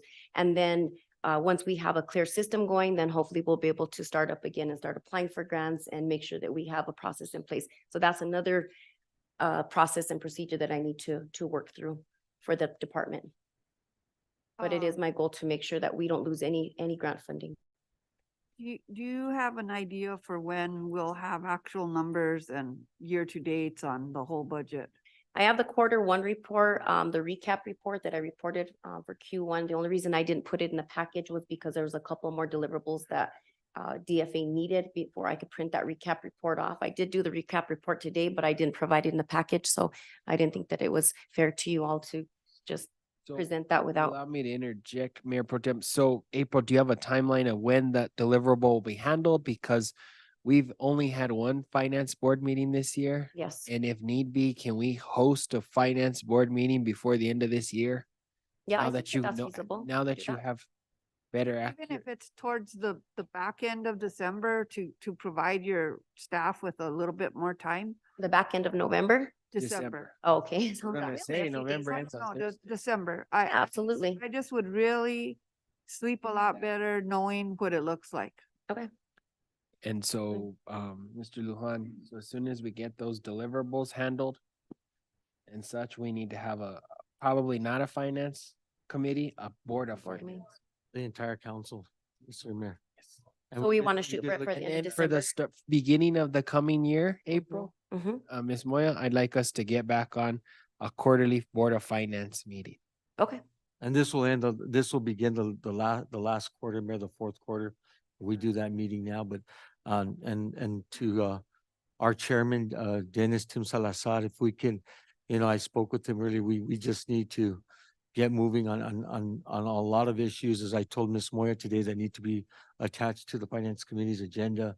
And Mayor, as we start moving forward with budget hearings, which will begin in February before that committee, as she begins to meet with her directors and the directors bringing their budgets forward and bringing them to finance committee, which then the study committees of the entire council.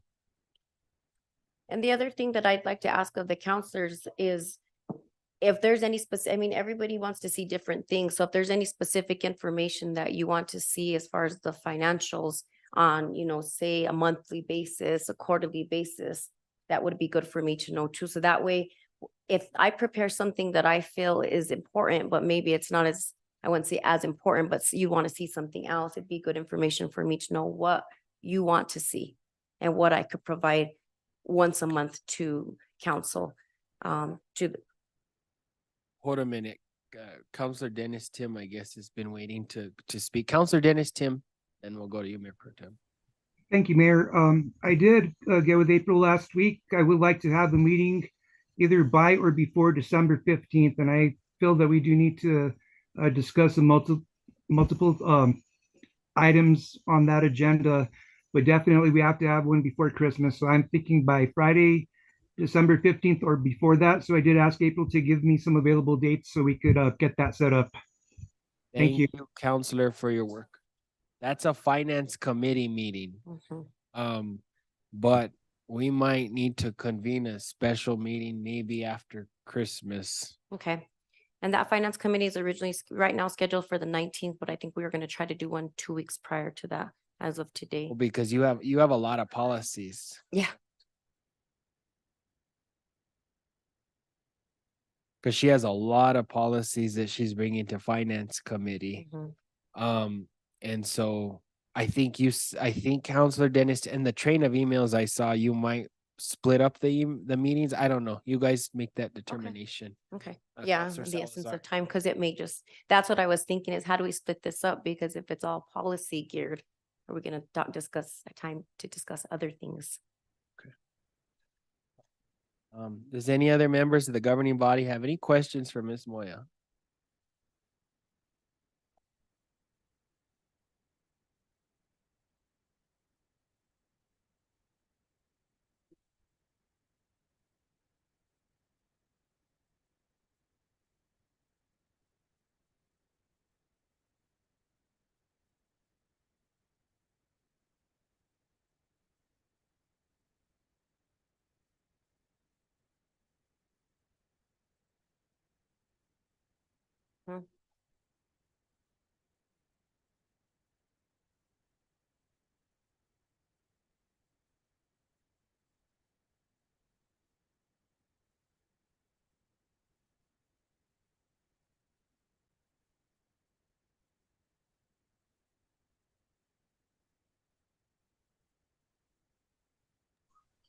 Mayor Pro Tem has her mic off.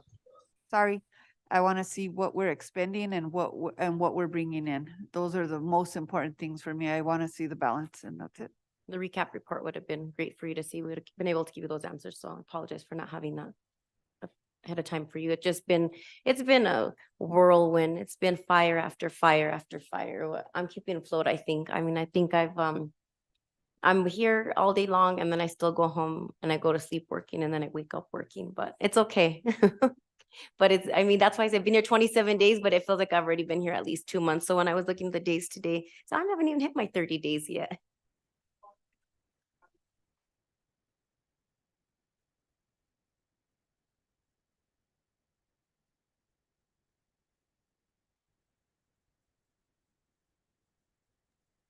We can't hear again. Hold a minute, hold a minute. They can't hear again is what did Councilor Benavides. I just said that I appreciate the work that her and her staff are doing. That's basically in a nutshell. Can you hear me, Councilor Benavides? I can. Okay, so it just wasn't using the mic. Okay. It's okay. Thank you, Ms. Moya. Appreciate it, Thank Mr. you. Lee. And we're working definitely hard, so we'll continue to do our best. Thank you. I think you should actually stay here. You and Chief Garcia are up. Oh, Thank you to all the directors for participating this evening, informing the governing body of what's going on here at the city. It's really imperative that each of the counselors know what each department is doing here at the city of Espanola. And that's important to us and to ensure that we know every single aspect what's going on here at the city. Items proposed for council consideration, discussion items and action items. Resolution number 2023-30, accepting and approving the grant in the amount of $240,000 from the Department of Finance Administration, presented by Chief Mazel Garcia and Finance Director April Moya.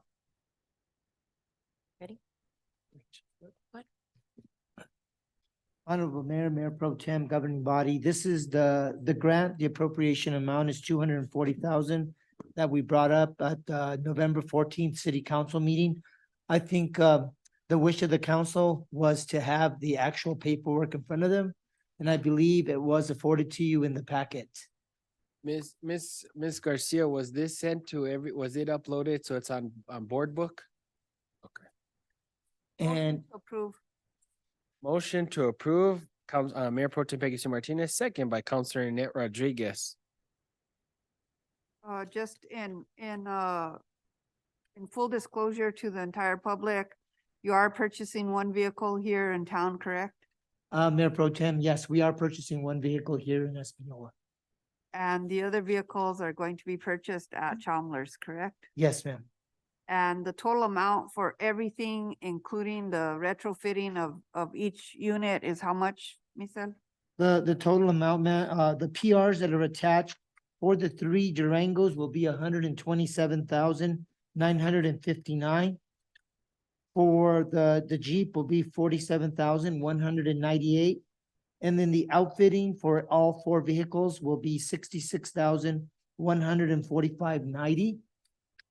The only thing that we couldn't include, ma'am, because it's when we go make the actual purchase, is what they're gonna give us for the 300. That will be anywhere, they told us, between $16,000 to $18,000.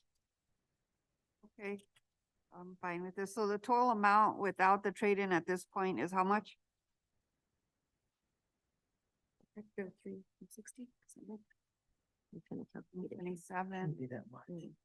127,959 plus 47,198 plus 66,145. 241,302. And the total is 240 for the grant. And we're still looking at the trade-in, correct? Yes, ma'am. Okay, I'm fine with that. Thank you. Any discussion? And being no discussion, Ms. Garcia, would you please call the roll?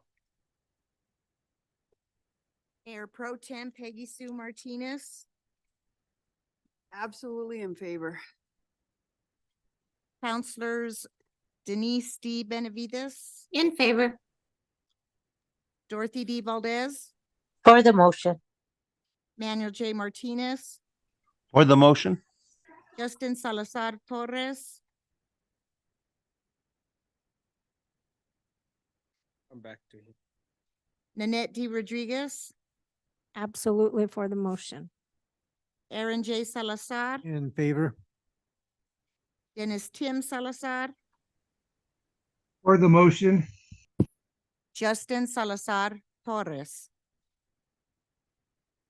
The record reflect Councilor Salazar Torres did not respond, but he's logged in still, right? Okay, Motion carries. thank you, Chief, thank you. I'm happy and I hope that this is this is the end of this. Thank you all. Thank you. So much. This evening, I've brought before us, and Mr. Rennick can go further, We have two ordinances this evening. First reading, ordinance 2023-4. An ordinance prohibiting nuisance weeds and providing for procedures for removal and disposal of weeds by the owner or occupant of the property or by the city. I'll just start off and then I'll let Mr. Rennick go. We've heard from many of you, heard from property owners throughout the years about weeds and out of control properties that we have in the city that accumulate litter, garbage, and just it's very unsightly, and it's unsightly for our community, and it's not fair to our neighbors and such that we have an unkept property. This ordinance, I brought this forward. They tailored it obviously to us, but I took a lot of the initiative off of the town of Bernalillo. They have a weed ordinance. It's very effective. I've talked to the mayor, Jack Torres, there, and I'll let Mr. Rennick chime in. Thank you, Mayor. The city already has this ordinance on the similar ordinance on the books in chapter 254. It's the nuisance chapter of the code. It covers all manner of nuisances, of which weeds is one small part. And it provides for notice to the property owner and enforcement by the city. The existing ordinance, the city can go in after the property owner fails to do it, the city can clean it up, put a lien on the property, and so on, along with a lot of other nuisances. But that code provision has, like a lot of code provisions that are existing, it needs some work. It's not in good shape, and it's not specific to weeds. The one that you have before you tonight, and this is just first reading so that you can suggest changes, what you like, is specific to weeds. You'll see that it's it actually has a list of noxious weeds. I did not draft this, so I can't identify those for you, but I think they're all bad. And it allows the city manager to add to that list, and upon doing so, to notify the council and the public that, okay, now we got another noxious weed here. The main thing here is to put the responsibility on the property owner to remove weeds upon notification, and to allow the city to go in and do it if the owner does not. Now, for the most part, I would not anticipate it to be a big city expense. It's not like clean and lane clearing off a derelict building, but it does allow the city to do so. It allows the property owner to object to the city manager and be heard on it. It has an emergency removal provision. There may be a situation where the procedures outlined here will take too long, and in that situation, the city can clean it up. And it also, and I think this is important, this is an alternative or a parallel procedure to the municipal court procedure that I was talking about a little while ago. The city already has the authority to go to municipal court to clean up nuisances, to make the owner clean up nuisances, have the court enforce it. That's a separate procedure. It'll be up to the city to determine which one it wants to follow. This ordinance is basically for the purpose of getting the city the authority to clean it up if the owner doesn't. The municipal court part is to have the court impose upon the owner the obligation to clean it up. How this will be done administratively within the city is something for the manager to take up with the applicable departments. Right now, code enforcement handles these things. The manager may wish to go to Public Works to do this part of it. Those are things to be worked out internally, but that's what this provides for. Could he touch base, Mayor, on the process from the second reading, first reading, second reading, and so forth? Yeah, Mr. Rennick, can you talk about that? Just I wonder. I did not hear the question. It was, can you touch base on the process for the adoption possible adoption of an ordinance? So this is the first reading, then we can go to a possible adoption and a second reading, for instance. That's correct. That process will require a statutory notice of 15 days or 14 days, I believe, 14 days. That would be possible for the second meeting in December. I'm not sure when that is or whether it'll be held due to the holidays. If not, then it would be the first meeting in January. And if the council has a lot of discussion or changes tonight, we'll do that. It might take a little longer, but we'll get that done. If the council is good with it to go forward like this, we'll get it on either the 2nd December or 1st January meeting. Councilor Annette Rodriguez. So I'm happy that you've brought this ordinance to the governing body. One thing that I would like to see on this ordinance, if it's possible, is how we address individuals with disabilities and where they fit in on this ordinance and how we handle that situation. Or elderly. We'll take a look at that, Councilor.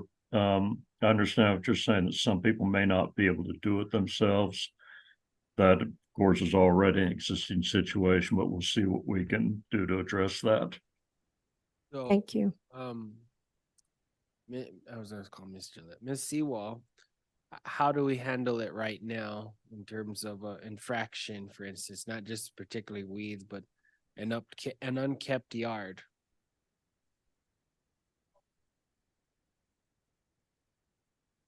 Well, but correct, but like what's, for instance, they come with a hardship regarding a disability.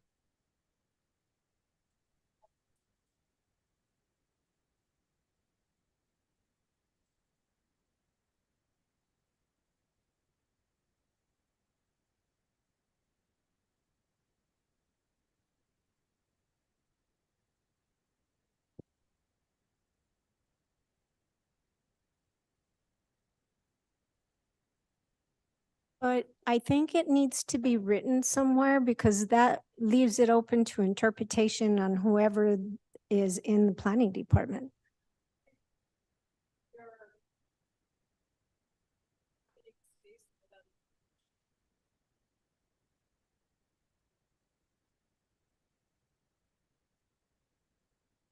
Any questions from the governing body? No, this is just the first reading. The second reading is when we would host a public hearing. Anyone else have any things on this? So, okay. So Mr. Rennick, there's probably some work that needs to happen with planning and zoning and the manager regarding this, but I believe that this can be a great avenue to ensure things happen faster than going through the whole traditional municipal court route. None. First reading, ordinance number 2023-5. An ordinance amending chapter 7, section 7.1 of the Code of Ordinances and creating a new chapter 91 entitled Audit Committee, creating a standing audit committee to assist the governing body in audit recommendations and providing for the membership, duties, and responsibilities of the audit committee. I'm going to just start off and I'll let Mr. Rennick go. Obviously, we've had some issues with the finances here in the audit. This is another way. I actually took this from the town of Taos. The town of Taos has a standing audit committee that's appointed by the mayor, ratified by the governing body. It's composed of 2 citizen members and 1 member of the governing body.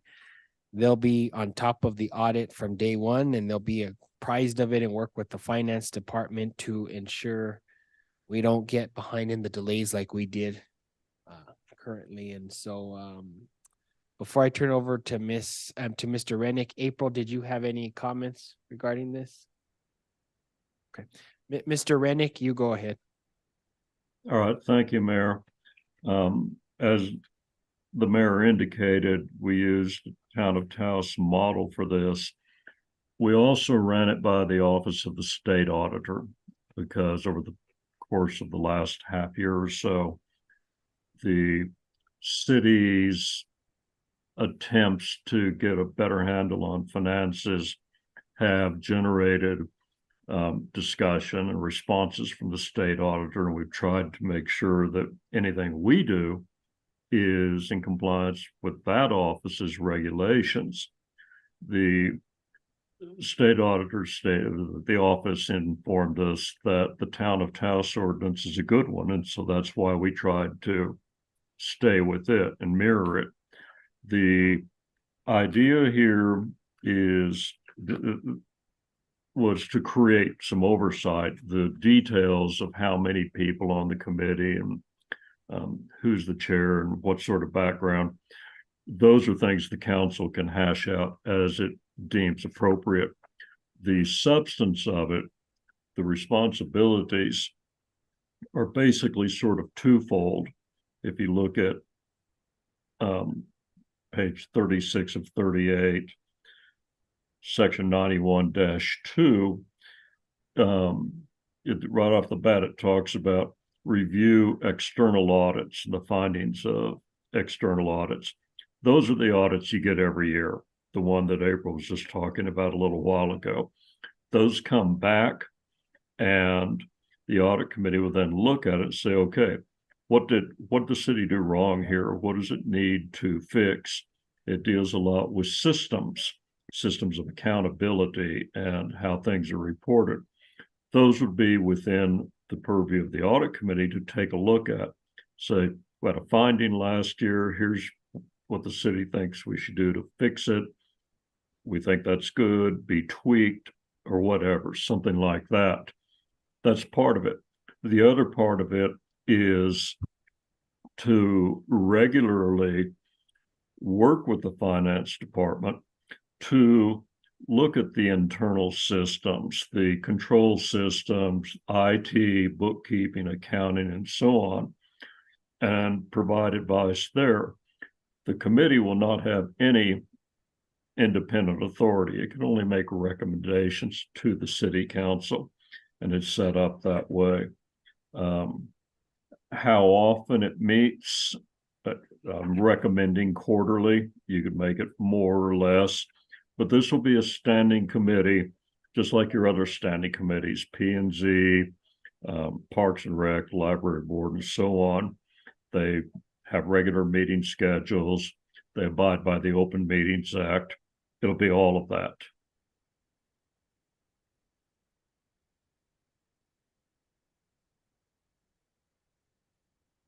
Does anyone have any questions about this regarding the audit committee? It's pretty straightforward. It just codifies a formal committee that will work with the finance department regarding our audits, and ensuring we don't get back to this situation again. Oh, Mayor, Mayor, one thing I should point out, the way I've got it drafted is 3 members, 2 of whom are from the community, and the third one who is a council member. The council may want to think about that. What do they want all 3 to be outside of the city, or what do they want to have one of their own on the committee? It's whatever the council desires, but So that's these the are way a it's little bit drafted. looser compared to the town of Taos, but the town of Taos had it regarding, they had 1 member of the governing, but they have a 4-member council. Town of Taos had it where it was a committee of 3, and then they had 1 member from a financial institution, and then they had another additional person who had a financial background, and then they had a governing body member. But I mean, this is the way this is it's 1 governing body member who shall serve automatically as the chair, plus 2 additional members who shall have experience in finances and have to live within Uribe or Santa Fe County. Yeah, the reason for being sort of broad on financial experience, if you wanted to say something like what has to be a CPA, you may not find one. If you restrict it to inside the city, it reduces it even more. But along with, similar to Taos, try and find people who do have some experience, some knowledge and interest in this area. That's what that broadly tries to accomplish.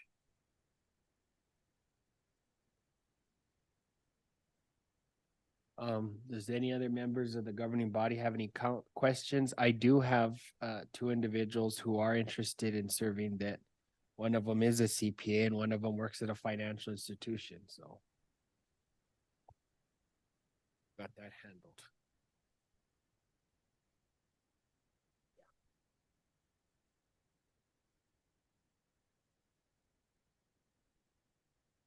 Any additional questions? Them being none, we're gonna move on. Thank you, Mr. Rennick. We're gonna move on to executive session. Notice is hereby given that the mayor and the governing body of the city of Espanola will enter into executive session in accordance with the New Mexico Open Meetings Act. Discussion pursuant to NMSA 1978-1015-1H7 regarding threatened or pending litigation subject to attorney-client privilege, United States et al. Versus the city of Espanola. Additionally, discussion pursuant to NMSA 1978-1015-1H7 regarding threatened or pending litigation subject to attorney-client privilege, Tabitha Clay versus the city of Espanola. Mayor, that's only one of them. There's two on the I call. read them both. Oh, all right. I'm sorry. I missed the first one. Yeah, I said United States et al. Versus the city of Espanola, right? I thought I said. Okay. Yes. Motion to enter into executive. Motion to enter executive session, Mayor Pro Tem Peggy Sue Martinez. Second. Second by Councilor Didi Valdez. Is there any discussion? Ms. Garcia, would you please call the roll? Mayor Pro Tem Peggy Sue Martinez. In favor. Councilors Nanette D. Rodriguez, For the motion. Denise D. Benavides, In favor. Dorothy D. Valdez, For the motion. Manuel J. Martinez, In favor? Dennis Tim Salazar, For the motion. Aaron J. Salazar. In favor. Motion carries.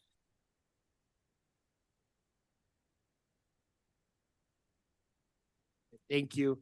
The time is 9:20. This council will convene an executive session.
it on the recording?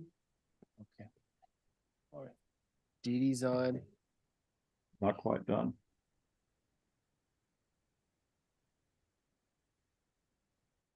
Okay, we only need. What, 1, 2, 3. Oh, we have a quorum with Dee Dee. Okay.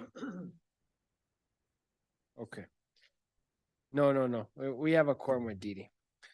All right, ladies and gentlemen. We're gonna reconvene. The time is 11:06 from executive session. No action was taken in executive session. Motion to come out of executive. Motion to exit out of executive session, Mayor Pro Tem Peggy Sue Martinez, second by Councilor Annette Rodriguez. Any discussion? Ms. Garcia, would you please call the roll?